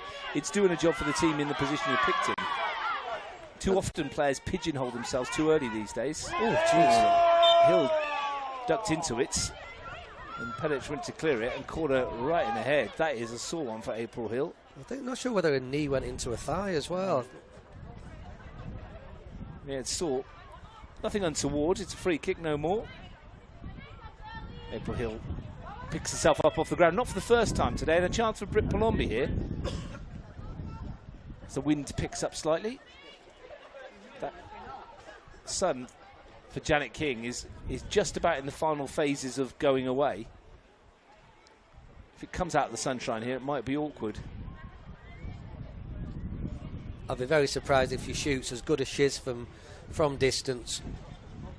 It's a long way out, isn't it? It is a long way out. There is red shirts to aim for as well. There are. Probably does shoot. And King behind it all the way. You're not going to beat Janet King from there. So if your coach tells you to play in a position that you don't think you should be playing in, just do it. Because they're doing it for a reason.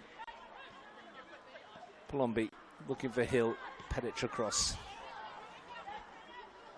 We've played almost 15 minutes of the second half. Just over half an hour to go in this preliminary final. Caleb in with Thornton. Clash between two players who've been around. Caleb, 166 games, including this one. Michaela Thornton, 255. And with Riley Ewan coming on, it really gives Olympics backline something to think about. They should just go with another forward in there by the looks of it. So they've got April Hill and Riley Ewing. 5 starts, 6 off the bench for Riley Ewing this year. 4 goals to her name. Joined in the June window. You've also got Plumby one side, McQueenie the other. Almost looks like 4-4-2, 4-2-4.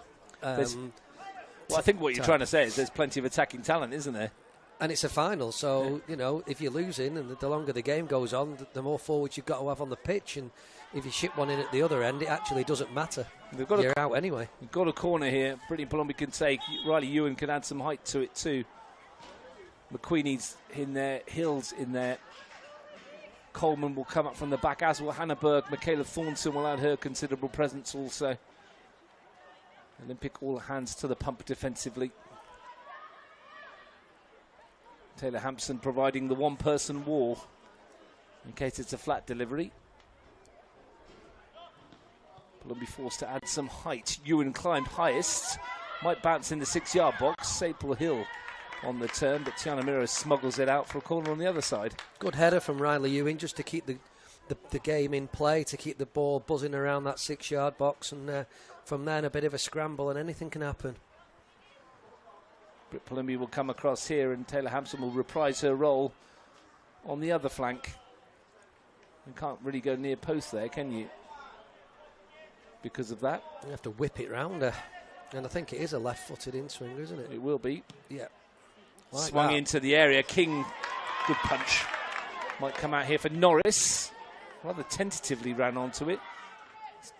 Almost skewed into a decent pass for Riley Ewan. EJ Norris, not renowned for her goal-scoring ability. Only 2 in 71 matches before today. Riley Ewan's throw finds April Hill. That might come here for Jamie Berkeley. First shot was tentative. Second was better. Second was even better. It's found the bottom corner. Janet King beaten. And we're all square. Canberra Croatia have come from 2 behind to level it up. Yeah, I saw Riley Ewan just grab hold of the ball just before and telling people to get in the box. And I think it was April Hill that received the ball well just inside the box. Made a pass. McQueenie makes the pass. It was the second shot, wasn't it, that was hit. And it came out first of all. It was a little bit tepid. But the second one wasn't. It smashed it home to Janet King's right-hand side. And a great goal. And we're back on terms. We have a mini final on our hands, 30 minutes, including stoppage time, you would think, to find a winner. Or we go to extra time here.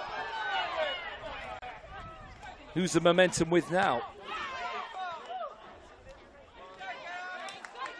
Norris. And I go back, Ian, to that moment in the first half when Jane Van Zeno thrashed it goalwards and Ellie Summers stuck up that right paw and keeps her team 2-0 down. Critical turning point. It was a brilliant stop from Summers, wasn't it? Just how strong her right hand was, but also just how long she stayed up for. Often keepers, you know, shrink at that point or dive one way at that point. Caleb in for Marzi. Couldn't get a touch on it. Otherwise, they might have been back in front.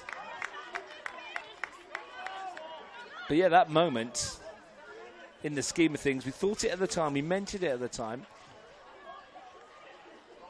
Also brought back memories, as I said, of that Cup semi-final contest against Belconnen. Might have been 3-0, it's now 2-2. Jensen, won by Berkeley. McQueenie, Denton away. Miro. I wonder when Frank Casher looks to his bench. Maddie Whittle, Sienna Burney, Olivia Gurney, Nikita Perry, Ella Brown. Lots of quality there. Oh, plenty of quality. Van Zeno, look at the space for Marzi. A chance to drive at the defence here. Had Casher in support. Really good defensive work by Hannah Burke. Marzi then sends it too close to Summers. Yeah, a lot of quality on that bench. Croatia made 2 changes. 1 window left for them in normal time. Miro.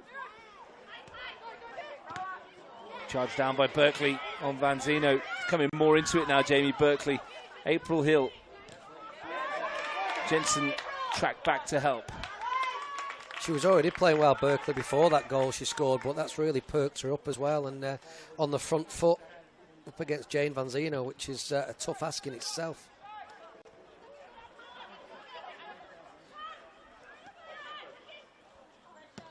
Have they looked, in your opinion, Ian, far more solid when Hannah Burke came on at centre-back and they abandoned that tactic of having Norris in there and pushed her out to full-back? I think they abandoned the tack that Nadia Zachman probably wasn't fit to play. And I just think that if you go with Burke in the first place, and look, we don't know what was wrong with Hannah Burke either. We stood up here giving our view. We're not with the players every day. She had a knock, which is what they always tell us. Yeah, but she looks like she's got through that knock, and they have looked much more solid. But also, EJ Norris coming out to right back, which is a more of a natural position for her. Nicole Caleb has run her race for today. It's not a bad change, though, is it? Maddie Whittle on that far side. Yeah, Tiana Boots looks over and goes, "Oh, give me a break. I've had players running at me for the last hour." And they bring on Maddie Whittle as well, so that's going to be a tough challenge for her. Played well. Yeah, Nicole Caleb got the goal that got them here, didn't she, last week against Gungahlin United? And that was a great impact substitution for Caleb coming on. A great decision from Frank Keisha. Really gutsy display by Gungahlin last week. Maddie Whittle, 111 goals in 142 games. Hasn't scored this season, though. Has been a bit part player in most of it. 2 starts, 5 off the bench. Wasn't available for quite large chunks of the campaign. Wouldn't put it past her to break her duck tonight, though. Midway through the second half.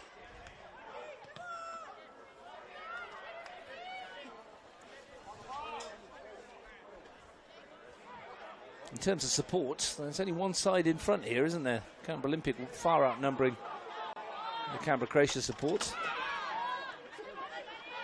Palombi, Ewan steps across, gets into gear, looks to slide it for Hill.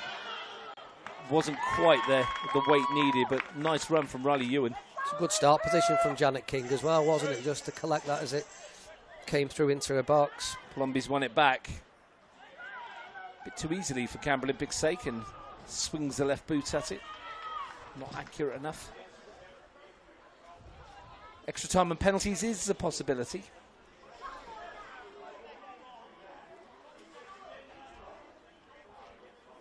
As the evening lengthens.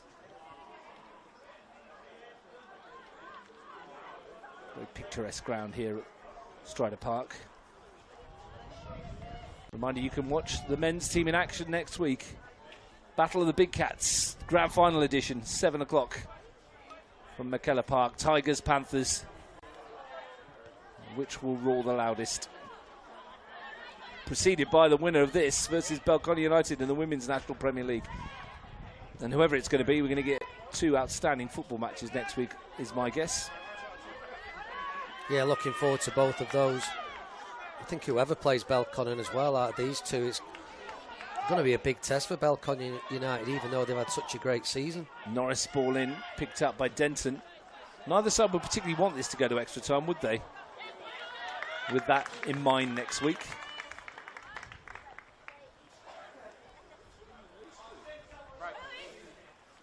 But whichever team gets through, well, it will be a good game. Jensen lifts one forward. Burke volleys it clear. Ewan challenged with Alves. McQueenie stretches a leg.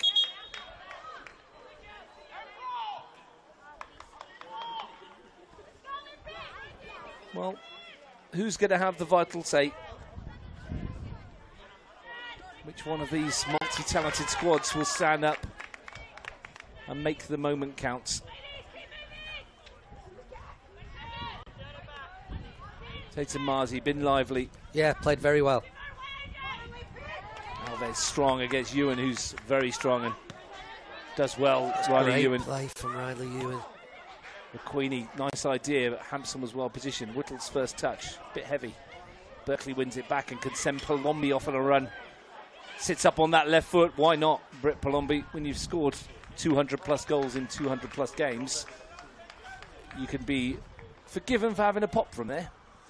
And I know we spoke about it in the first half, but the pattern, albeit predictable, from Canberra Croatia is very successful when they can switch the ball from the right through midfield onto the left and trying to get Palumbi in those 1v1 situations. Janet King's clearance, and he finds McQueenie, whose ball might find Hill. It's going to come out for McQueenie. Nice idea. Didn't quite get the connection she was looking for.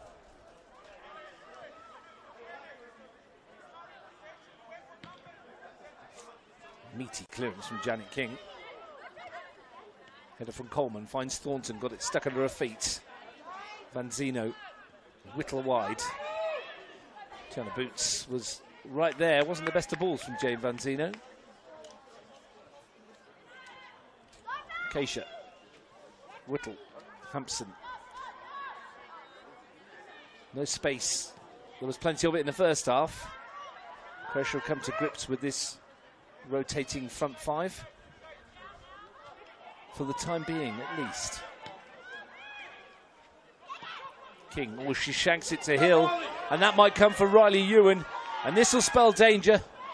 But King is thankful that the shot was straight at her. Angle was against Riley Ewan, but you've seen her rattle those in before. I was actually looking at the AR down this near side, wondering whether Riley Ewan had stayed in an offside position, and I was a bit surprised she hit it so soon. And the clearance from King has found its way to Marzi. Whittle outside, sent too far wide with the pass. Second chance to send it towards Keisha. Third chance to dribble past a couple. Coleman's there though. Yeah, worked very well together, didn't they, to stop Whittle coming through. Hampson's throw. Whittle. Hampson's delivery doesn't have the power. Hooked away by Burke. Still there. Keisha couldn't quite squeeze across into the penalty area. Hampson with a tired-looking swing of the boots. And McQueenie can bring it away. She doesn't look tired. She's working her socks off, and that's a free kick. And Perich in the back of Hill. Nothing given. April Hill stays down again. It was a tired swing of the boot. Doesn't mean she's tired. No. Just a tired swing of the boot. Lazy. The rest of her body might be... oh, she'll run all day, no doubt about it. The rest of her might be fine. Just a boot. April Hill and Kat Perich renewed acquaintances there again. And you thought she went through the back of her to get there. Maybe she did. She's doing a defensive job, and if it's a free kick against you, it's still just done on the halfway line, and part of your job is to stop your players. For someone who's a fully paid up member of the defensive union, you've called for a lot of fouls this afternoon. I must be getting soft in It my must old be. It must age. be Sunday afternoon. But that is a good foul, and there is such a thing as a good foul. So you've got to stop your forward players or anyone over the pitch as often as you can. So if that goes into a free, even if the referee gives a free kick on Kat Perich there, well, it's done it. They've done it on the halfway line, so you can just get yourself team back in the shape. And I get the feeling that Kat Perich probably knew that. I reckon so. But got away with it anyway. No harm done in the end. Jensen. I'm a no-nonsense defender. That's your job to do. Corinne Denton to clip it forward. Marzi. Flag stays down against Tatum Marzi. Now it goes up. Yeah. I don't think there was any doubt that she was offside. Looked miles offside from where we were. So Ian Worthington, 15 minutes to the end of the game. Extra time might be looming. I said extra time before the game. You said 0-0 there. But I did say 0-0, but I also said extra time. You did say extra time before the game. So it's going to be a heartbreak for the team if they do lose inside 90. And I think over the scheme of the game, I think 2-2 is a fair reflection. I think CFC have come forward much more in the second half. Yeah, as I said, they've come to grips with what was going on in the front third as well, haven't they, with Croatia, with Olympic? They haven't been able to create as often as they did in the first half. The fluidity not quite there. And Ian's favourite of Desmond is where we're at. The Archbishop, Desmond Tutu. That's my favourite scoreline, apart from 0-0. 2-2? 2-2. Richie Benno's favourite scoreline, wasn't it? Olivia Gurney for Taylor Hampson. What's this going to change? Played well, Taylor Hampson. So where's happening here then? Gurney's going to come out to the left. Miro's been given some instructions. Diana Alves is going to go to defence and Peric to right back. Is that what it looks like, or is that just because she's taking the throw? Look where Maddie Whittle is. She stayed out on the right-hand side. Yeah, interesting. Quite a big change going on at Peric wins that ball. At first glance, it does look like Peric right back, Alves central defence. Good header, Anna Burke. Miro with Ewan. You're not going to knock her off the ball. Olivia Gurney did her best. She's still going, Riley Ewan. There's a bit of a coming together with Olivia Gurney as well. What's he giving here? Canberra Olympic. Why? I don't know. You tell me. Okay, there was a little bit in it with both. It looked like it was the proverbial 6-1. Well, it was. There was a bit of a tussle going on and overzealous, perhaps. But how can you give a free kick to Canberra Olympic out of that? Denton will take it. Jensen pops it on. Helped on by Gurney to Miro. Gurney could swing it in. Burke away. Norris got a touch. Only as far as Jensen, who's had a pop. Nothing comes of it, and probably for the sake of Olympic Croatia sanity. I was going to say cordiality. Nothing's come of that free kick. I don't even know what that means, mate. Cordial. Cordial. It's what you put in your water. Bit of Robinson's cordial. Apple and black currant offside. Hill, flag stays down and looks for Norris. His first touch didn't let her through. Do you remember the old barley water? How good was that? Lemon and barley water? Yeah. You used to have that at Wimbledon. It's great, wasn't it? McQueenie's won it back. And she's found Norris. Ball again. She's played very well, Riley McQueenie. Good ball that for Hill. Good play. Good defending. Oh, jinx. Gurney got the toe in. Yeah, the barley water was great, that stuff. Lemon and barley water. And Robinson's used to sponsor the Wimbledon tennis tournament. Yeah. You used to see it next to the tennis players when they went for the break. Yep, back in the 80s, early 90s. Yeah. John McEnroe probably kicked it about a bit, but yeah. I wonder whether you can still buy lemon barley water. I thought I saw someone last time we were overseas, but anyway. We'll be getting some. Have a look at that. Yeah. So, blast of the past, that will remind you of your childhood. Palombi, left-footed, swings it into the penalty area. Good leap, Coleman. Couldn't get it on target, though. Hot Vimto in the winter, lemon and barley water in the summer. People at home will be like, there'll be the Australian version of it, whatever it might be, but this is a drink that when you open it up, the instant smell takes you back to your youth. It happens. That and Vosine in the swimming baths. The Vosine. Did they have Vosine over here? Not, I don't know, mate, but not down south. Vosine was cheap shampoo that basically, if you had anything in your hair, it got rid of it. That was the little stuff that was in there. Ball down the channel for April Hill to chase. Won't keep it in. Like what reminds me is Pear's soap. The orangey pears soap it's called. It smells of my gran's. There you go. There you go. Smells of the youth. Things we've talked about. Can you this smell season. your youth? You can. I'd be very intrigued to know what other people, reminds them of their youth. Look, if you've got something that reminds you of your youth, whether it be a drink or something that you instantly smell and transports you back, however many years it might be. For some of these players, it'd be like 2 weeks because they're that young. They are in their youth. Yeah. But for us old Sadly, people, mate, we're not. Whittle round the outside to send it into the penalty. A good-looking ball. Miro got there, but so did Norris. Excellent piece of defensive work from E.J. Norris. At the expense of a corner. Talk about asking your right back to cover around your two centre backs as the ball comes across. E.J. Norris did that fantastically well. Tatum Marzi with the corner kick.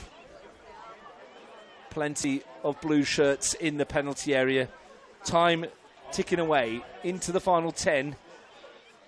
Anything might give them a boost, might be the moment that takes you to the grand final.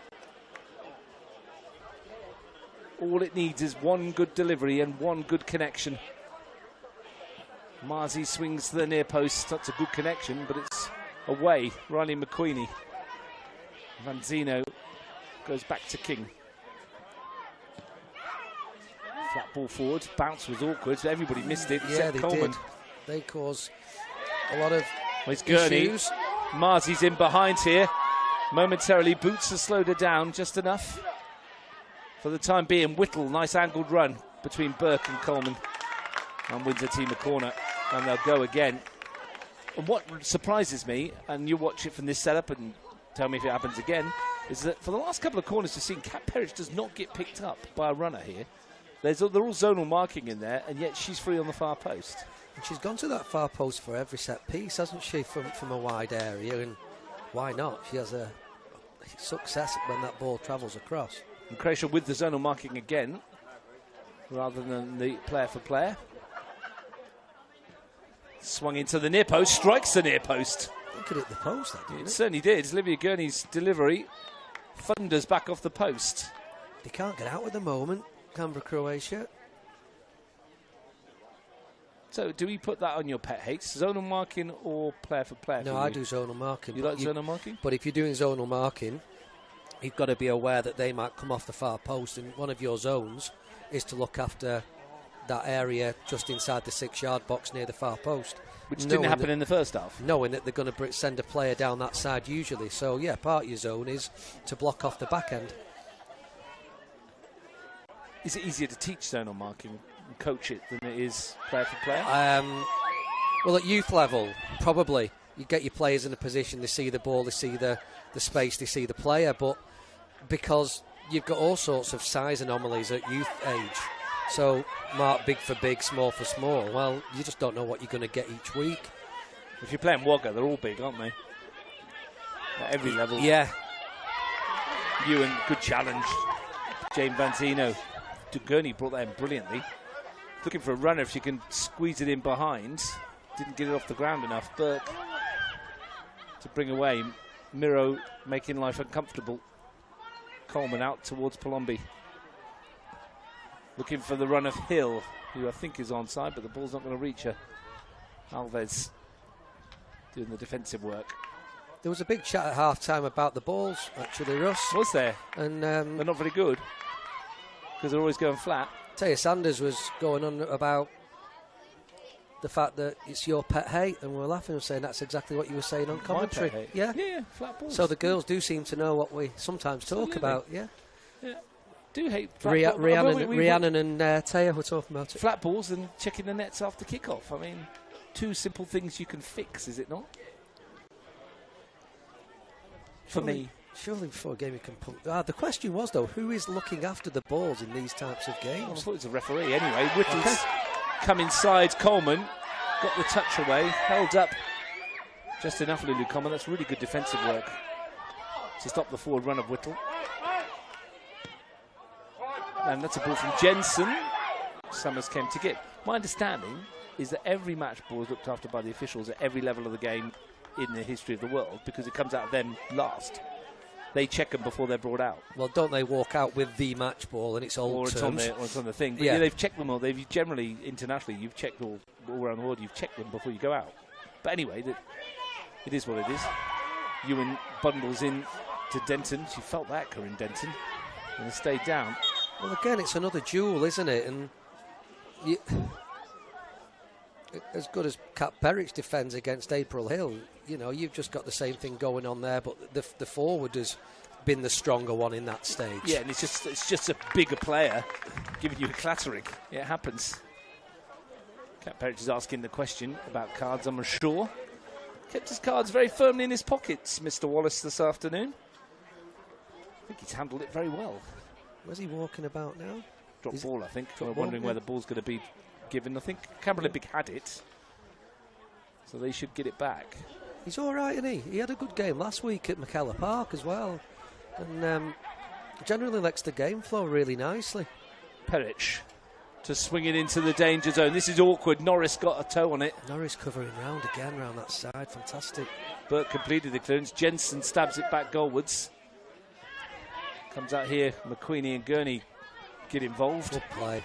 Hill robbed by Denton. Yeah, she could have just bounced Riley Ewing, I think.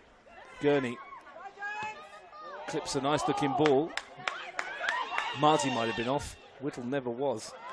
Tell you what, Great that sums up Boots. Tiana Boots' game. Fabulous defending. No matter who's come up against her so far, she's matched them. Into the final 5 of the second half. Ewan helps it on. April Hill, any goal now would surely be the winner, you would think. Jensen wheeks it up and away. Berkeley's battle with Miro. McQueenie tried to contort her body to find a way through. Couldn't. That's been a great duel as well, hasn't it? Jensen and McQueenie out this near side. Riley Ewan using her strength. Olivia Gurney likewise concedes the throw. Yeah, good defending, Olivia Gurney. This one's teetering on the knife edge. At that stage of the contest, when nerves, no doubt, will play a big part. At the stage of the contest where you hope, from a neutral perspective, Ian, that if there is a winner, it's a piece of magic rather than an error. Neither side deserve to be on the end of that. No, but if you're the team that gets that, you'll take it. It's got to be a goal, you don't particularly care. That's the one that gets you through. Denton's ball has invited Marzi to try and keep it in, and she has. She's worked her socks off this afternoon. Really committed running from Tate and Marzi. Gets the team on the front foot.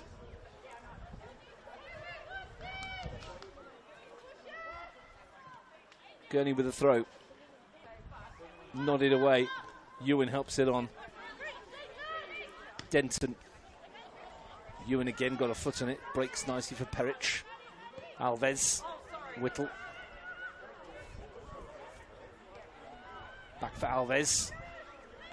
Away by Ewan. Denton's turn to clip it wide. Looking for Gurney. Flag goes up against Olivia Gurney. Has to come back from an offside position to collect. There's a lot of players wondering what actually happened there. They weren't sure that was offside. There was a lot of Watts floating around. Yeah. I think it was when the ball was played for Denton, she was offside, came back to collect it. So even though she's onside, when she collects it, she was offside in the first instance. I think so, coming back on from an offside position. The Watts were extremely high-pitched. Lots of on and offsides in that sentence. Boots. Misplaced ball. Peric. Marzi just pops it out there for Whittle, who's been caught there by Tiana Boots. And this will give Canberra Olympic the opportunity, with a couple of minutes left, to send one into the penalty area, to maybe test Ellie Summers, to maybe find that one moment that they need to send them to a showdown with Belconnen next week. You called penalties before, didn't you? Yes. At the kickoff. I did. Mainly because you wanted to sit on the fence. I keep looking at the clock, wondering if I'm looking below. Daniel Watts is there still serving, I think. So. Well, you're after a cup of tea. A cup of coffee, I think. Yeah. Yeah, I think I might. We'll have 5 minutes in between the end of this. We might have to call it in to Daniel before, as soon as the whistle goes, see if he can get those tea and coffees ready. Marzi's free kick. It might not go that far. Swung in. Thornton wins the header. Will come out for Boots. Marzi steps in again. Tries to get away from Berkeley. Whittle can send it back for Miro, who's got the ability from here to pick up the right ball. A bit too close for Summers.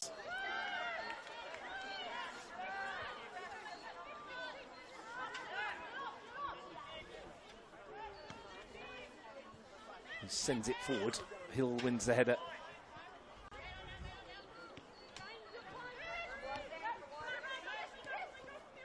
Elise Jensen.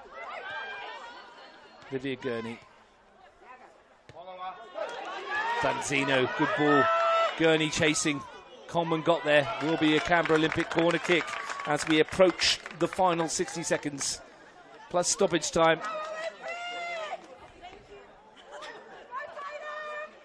If they score now, there will be no way back for Canberra Croatia.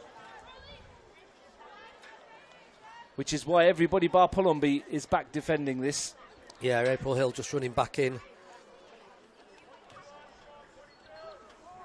Tatum Marzi has taken umpteen kicks this season from this range. Can she find the one that really matters when it matters? Swung towards that far post. Peric was the target again. And that came off of Kat Peric. It will be a goal kick.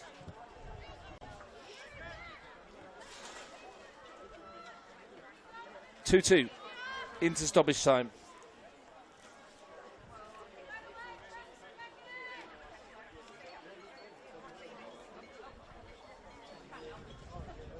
Waiting to see how long we might have.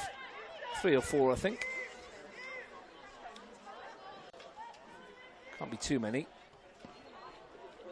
Burke with a goal kick. Ewan helps it on. Denton. Good ball. Finds Gurney. Keisha made a brilliant run if she could have found the ball, Olivia Gurney. Yeah, it was that late run from midfield again. Marzi's won it back, and that's offside. Offside. Maddie Keisha. But again, those intelligent forward runs and playing on the shoulder of defenders as that ball comes through. Sometimes you're off, and the ones that you're not, you're through on goal. Well, it's looking like it's going to be a late one. Not in terms of the time, but in terms of this match. Canberra Olympic led 2-0. Had a chance to go 3 up. Ellie Summers made a super save. Canberra Croatia fought their way back. And we'll go to extra time. We'll have a 2-minute break. And we'll be back for the first period of extra time. Goals from Michaela Thornton and Jamie Berkeley have brought Canberra Croatia level. And at full time here, as we await the extra half hour in the OPC NPL Women's Preliminary Final, Canberra Croatia 2, Canberra Olympic 2.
So welcome back to Stryda Park, where we're set for half an hour of extra time. Ian Worthington, absolute champion, and great work from the canteen as well. Got us the tea, keep us going through the next half an hour or so.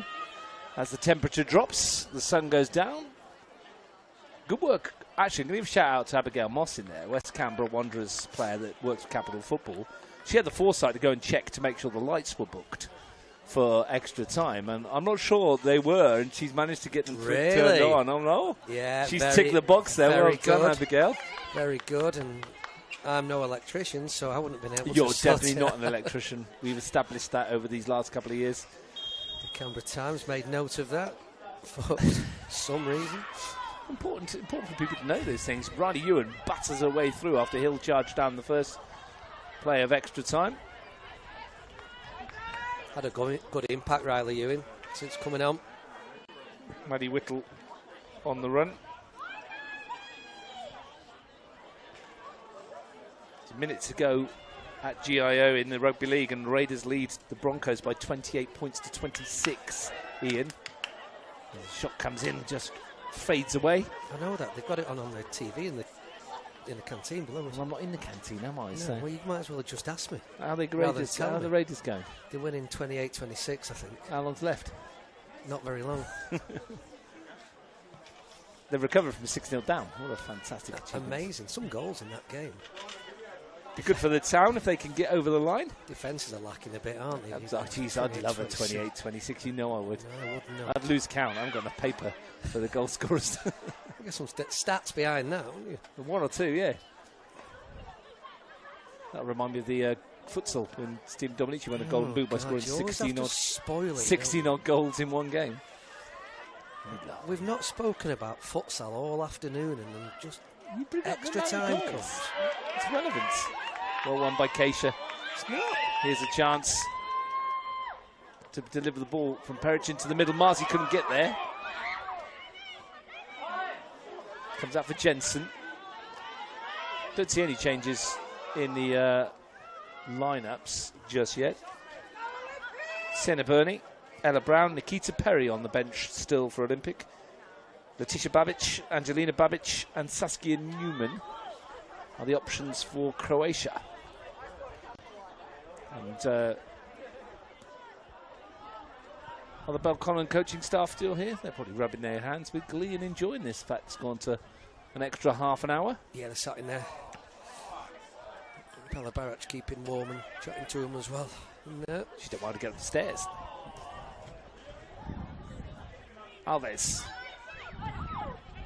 Denton. Temperature has plummeted somewhat since we were here this morning. Well, cold, hasn't it? That's gone a little bit. Berkeley eats up the ground to get there. Is that got enough pace on it for Summers? Just about. Not a bad clearance either. Morris couldn't keep it in. Jensen wants to go in hurry-up mode.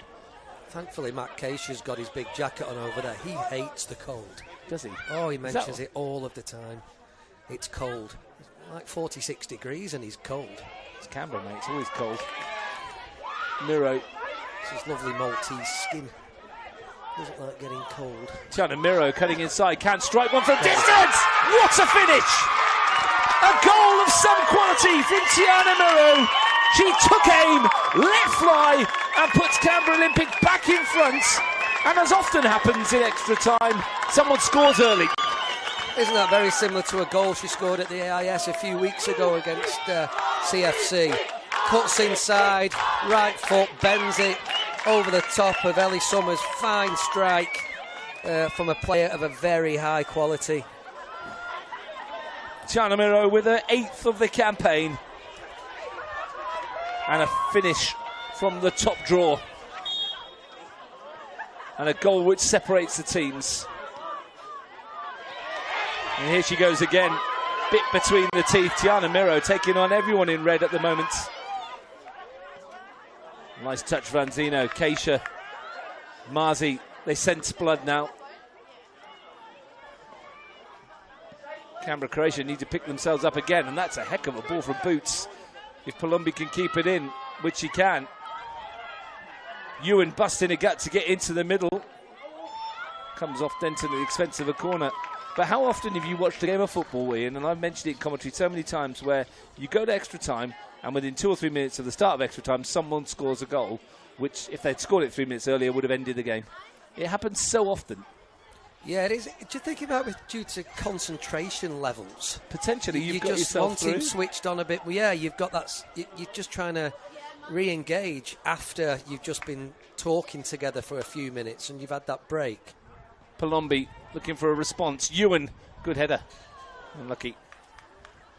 It happens so often. It's such a bizarre thing.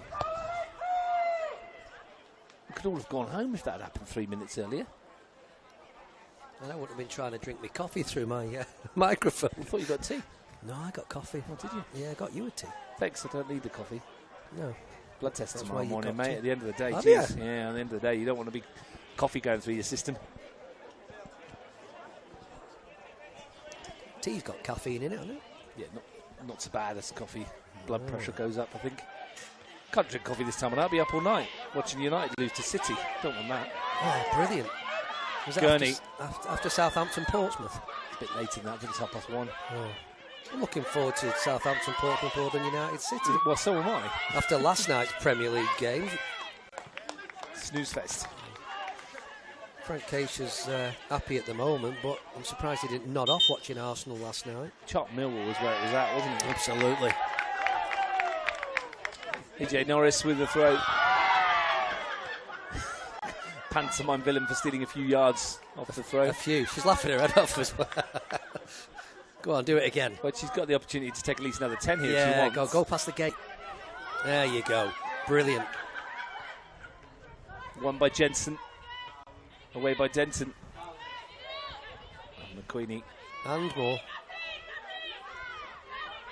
The McQueenie-Gurney contretemps is something to look forward to. No quarter Arsenal given there.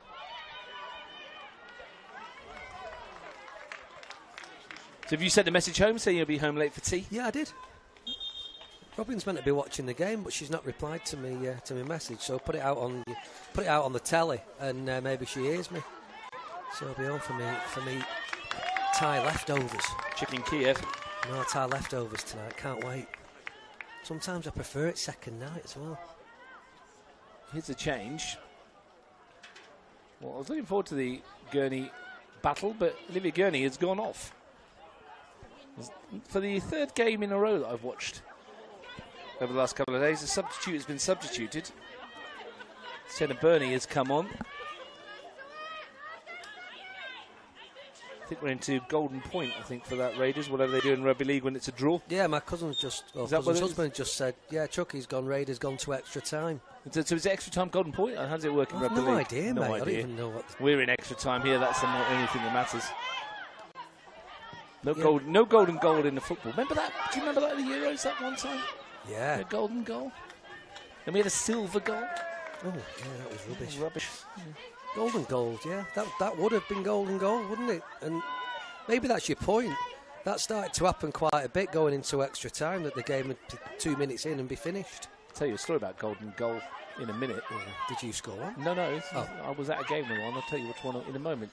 You'll never guess. Here's Maddie Keisha to send it into the middle. Good-looking ball. Is that gone out for a goal kick or a corner? It will be a corner. 1998 Auto Windscreen Shield final. AFC Bournemouth versus Grimsby Town into extra time. A golden goal. Grimsby Town scored. Game over.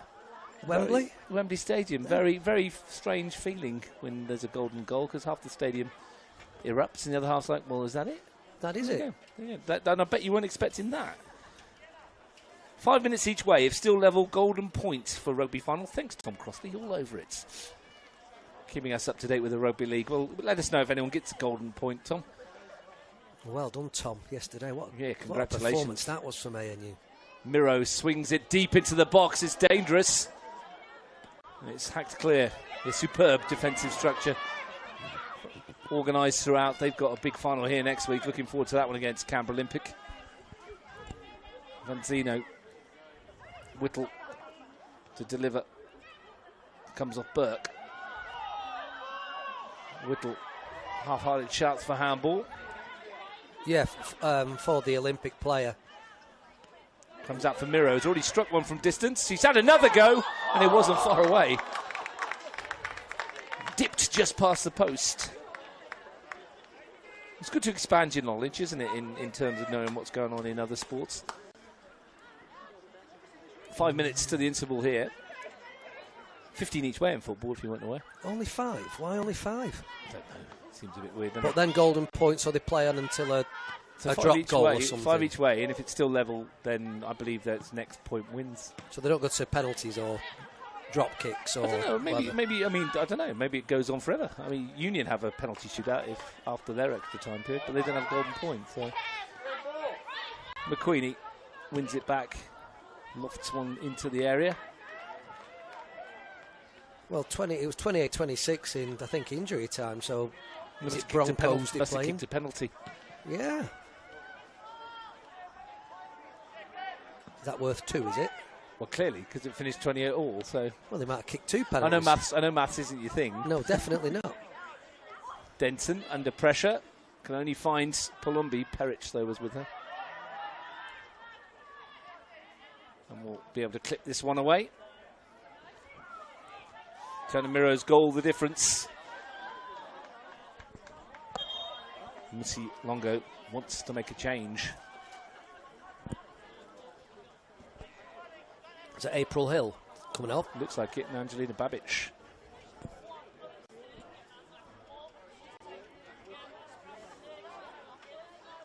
Is that? I can't see that far.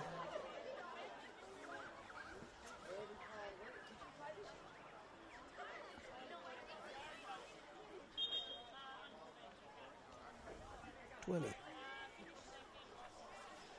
don't have a 20.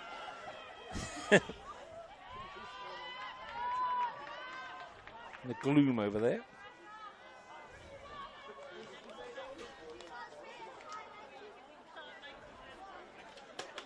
Saskia Newman, who's changed shirt numbers on us. She's gone down the middle. Former ANU player.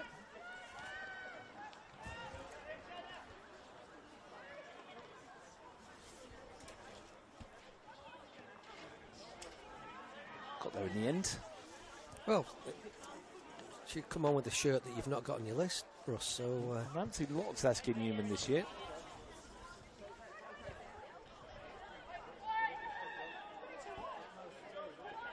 She's only made 8 starts, a couple off the bench. It's, like I said, part of the ANU squad that disbanded halfway through the year. Picked up by Canberra Croatia. Has scored a couple of goals in her career, 3 of them.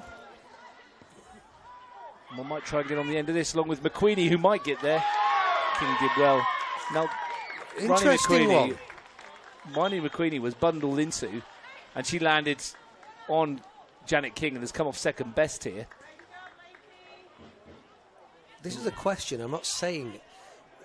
Was she nudged into Janet King then? Well, I don't think it was. That's my point I was trying to make as well. I think there's like that was what I saw, but not enough, I don't believe, from a defensive point of view to just lean on the forward. But depends how she's landed here awkwardly. I'm not saying she's pushed it to give a penalty away. I'm just saying there was they call that coming together, don't they, where they just nudged, and Riley McQueenie's momentum has then taken her into Janet King, and it's never a nice one. This will add a couple of minutes on to what we've got left in the first half of extra time.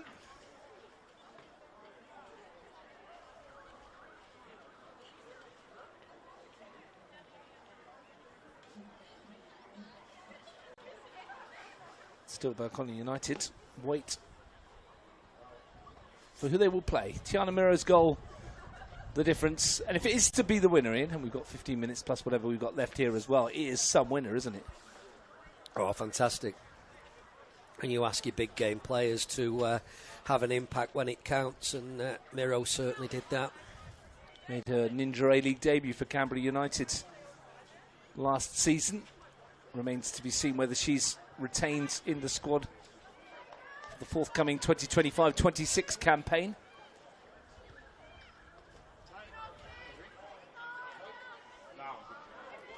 So Riley's just off the pitch at the moment. Thumbs up to the bench. Up. Yeah. Huge clearance from King in the meantime. Good win by Coleman. Jensen. Ewan. Can't get past Alves. Riley McQueenie's jogging round to join us again. She can nick in here. She jumps on the pitch now and throw it. Not sure she should be allowed to do that. Oh, give it a try. She is now. She's coming back on. The referee will let her. Halfway line, he's telling her. Why? Harsh. What kind of rules that? I thought they changed that. Anyway, Ewan wins header and it's going to go out of play and be moot point anyway. Still didn't go to halfway. He's going to dob her in, Riley McQueenie. Couple of minutes short there. Unbelievable. No respect amongst the youth anymore, is there? Is that a rule, that she's been bundled in the 6-yard box. She's got to come all the way up the pitch to the halfway line to re-enter the field. I don't know. Interesting. It used to be, didn't it? You used to have to rejoin at half-time. But I thought you could be waved on. I know we have a lot of officials who listen to the show, so yeah, I'd be interested to know the rule on this. They seem to change it every year, don't they? Justifying the existence of IFAB. Of what? IFAB, the International Football Association Board of Referees, whatever they're called. That's 2 things I've learned today. I want to learn a third about the coming on areas of the pitch. Boots.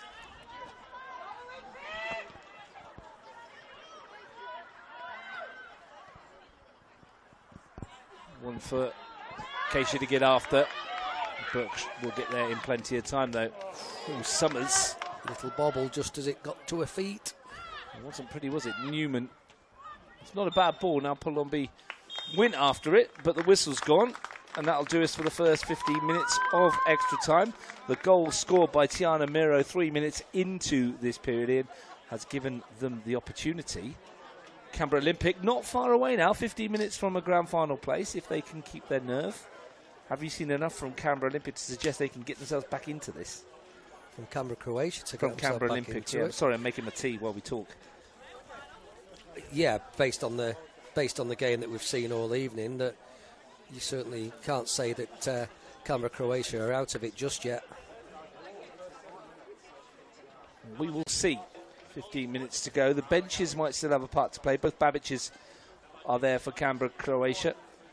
Ella Brown and Nikita Perry on the bench for Canberra Olympic. So a couple of forward-orientated players. Nikita Perry can play fullback. You wouldn't think you'd bring on another forward right now if you were Olympic unless you really need to. No, I think the forward change was made when Frank Keisha brought on Maddie Whittle and sort of brought her onto that right-hand side, which has given the other players the ability just to be more fluid. They've been so fluid, haven't they, across that front.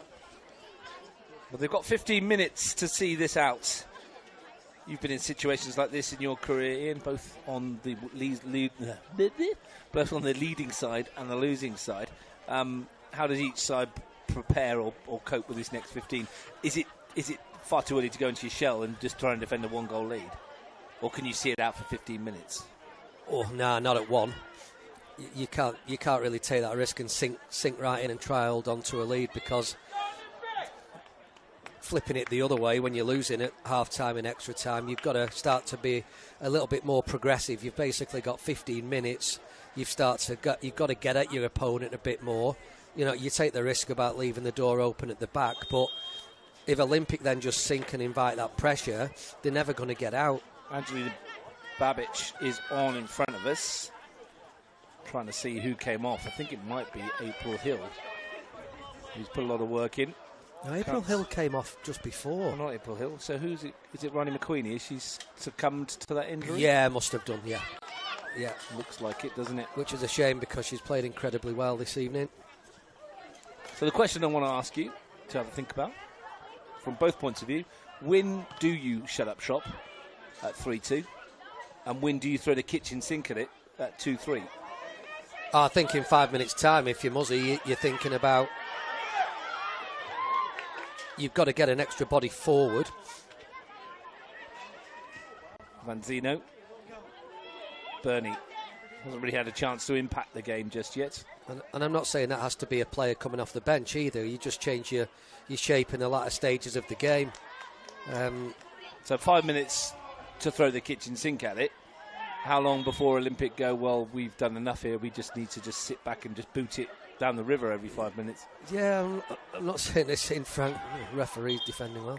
I'm not saying that Frank Cage would do that anyway.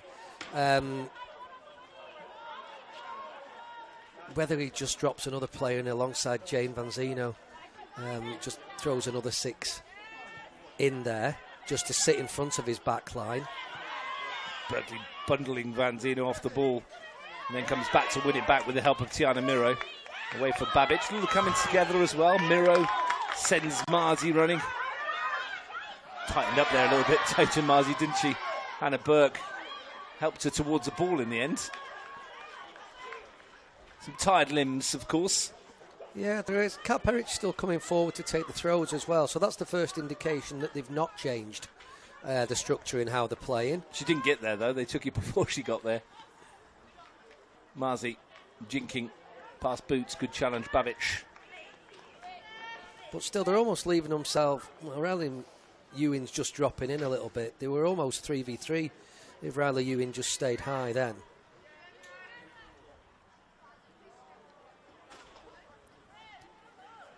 Up themselves. Is it a throw? Can't see through the trees. I think it is. Perich to take. Away by Thornton. Keisha.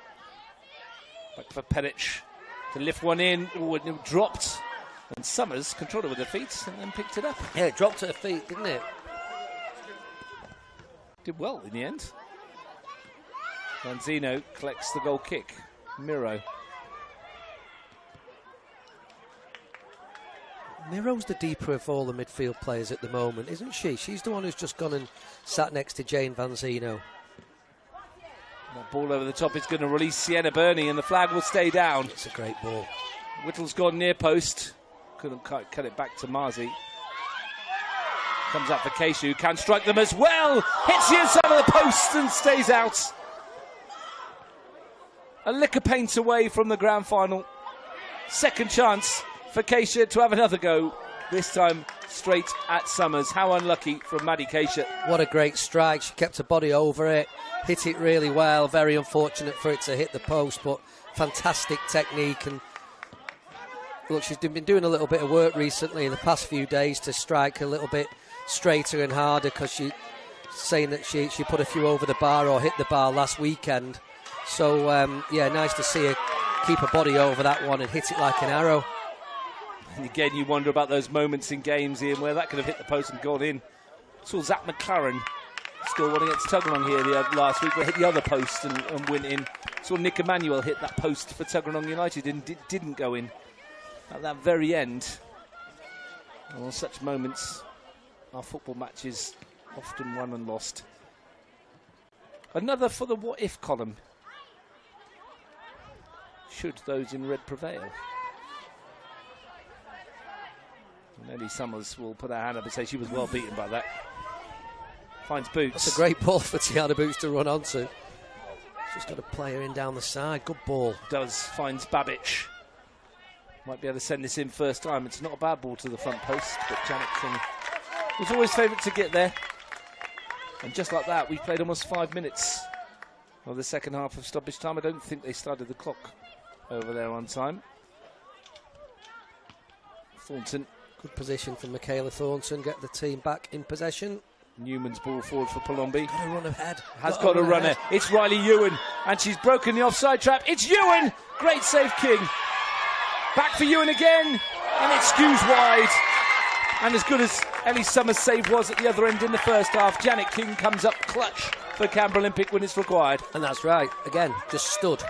Not gone to ground, not dived. Just stood strong. Good stop from Janet King and got bodies around her as well to prevent a shot going on target for the second. Lovely weighted ball from Britt Palombi. Great run from Riley Ewan. Couldn't find the target.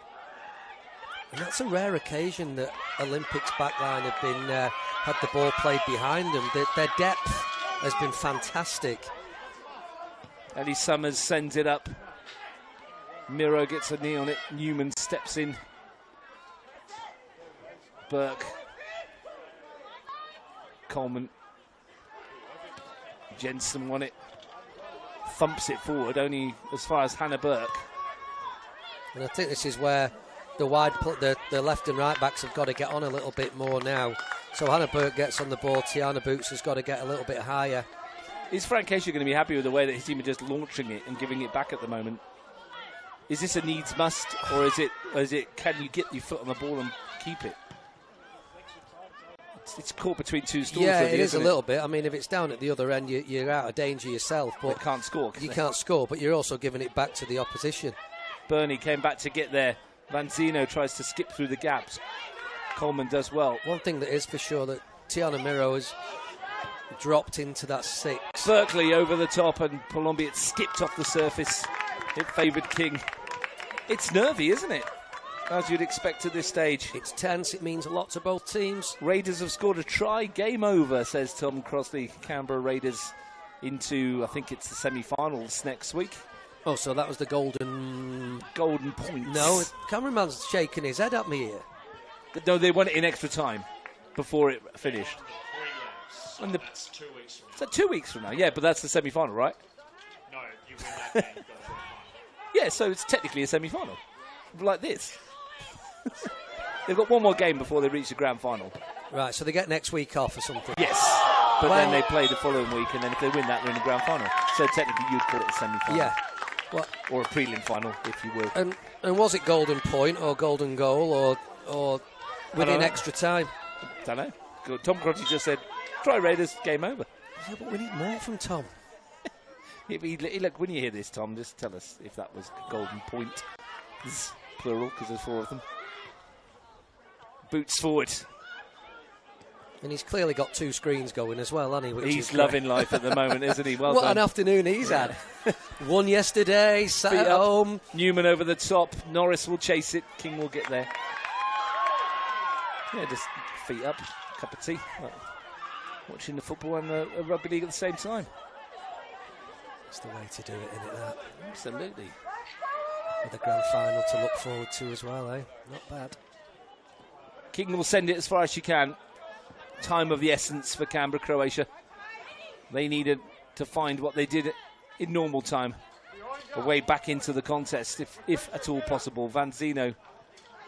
Keisha, I'm not sure that was meant, but if it was, it's a good ball for Burney. Keisha again. I bet he's even got his dog keeping his feet warm as well. Probably. Burke away.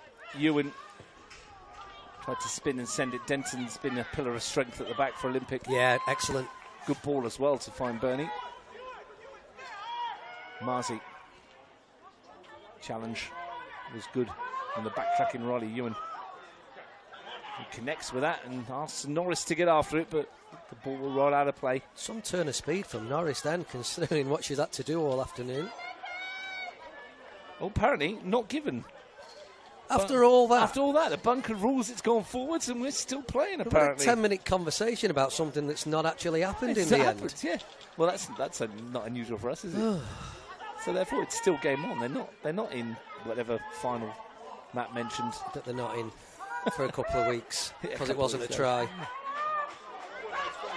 Here's the opportunity, and the flag will go up against Maddie Whittle. This won't count. Tidy finish. Won't count. The Olympic fans got all excited. Emily Downs on this near side. Brisbane have kicked a field goal and they've won it by 29 points to 28. There you go. So the Raiders have had it plucked from their grasp.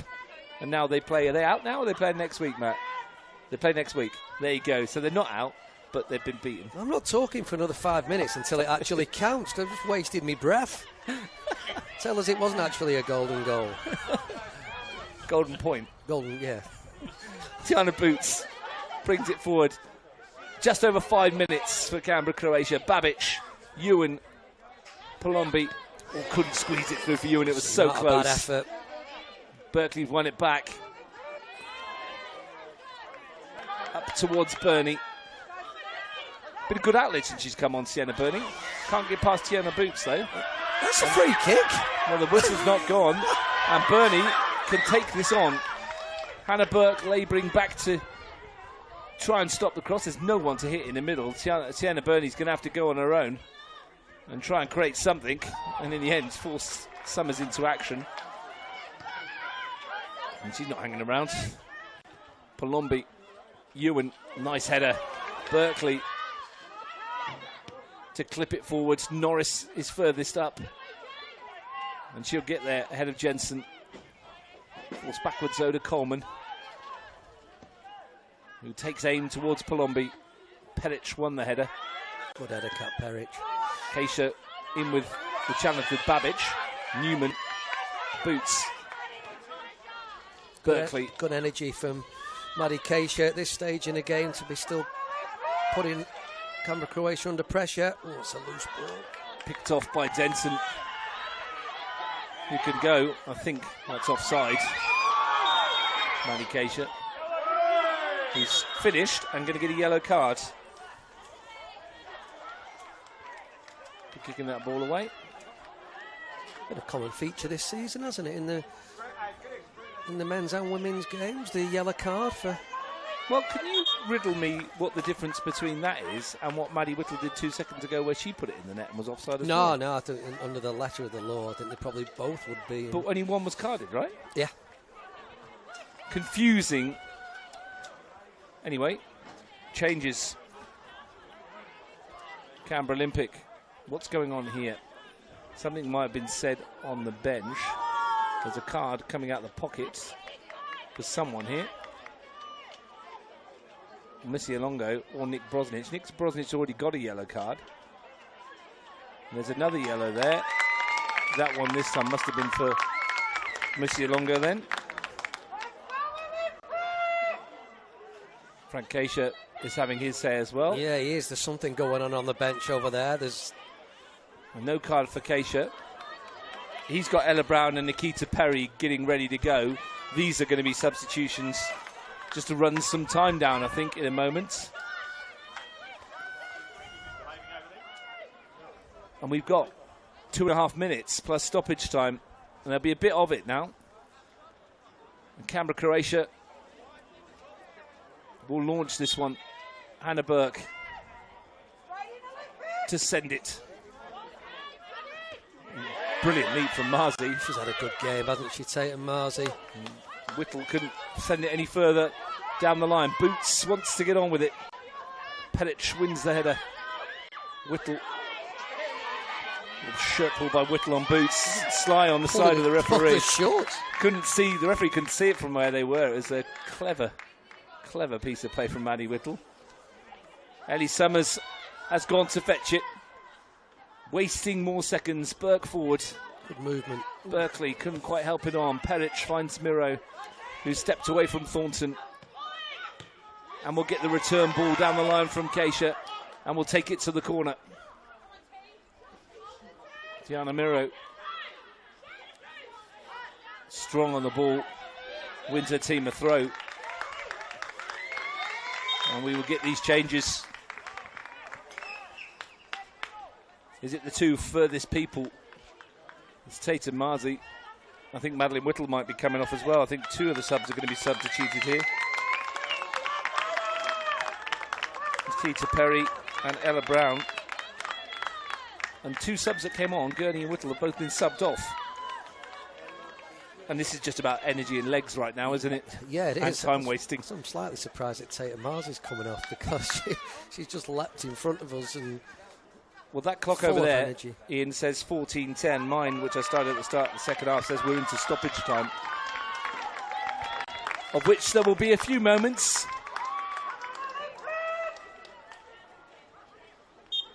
Kat Peric, I'm sure this throw is going to go somewhere near the corner flag. You would imagine. Nikita Perry tasked with holding it up. Back for Peric. Swung a boot at it. It's actually going to turn into a decent pass. That will work. And Burke very strong on Perry, who's come back for more. A little nutmeg on Burney as well. Babbage. Thornton. Looking for Babbage. She'll do well to keep that in. Yeah, I just wish Thornton would have just hit that diagonal ball then. We played almost a minute of stoppage time.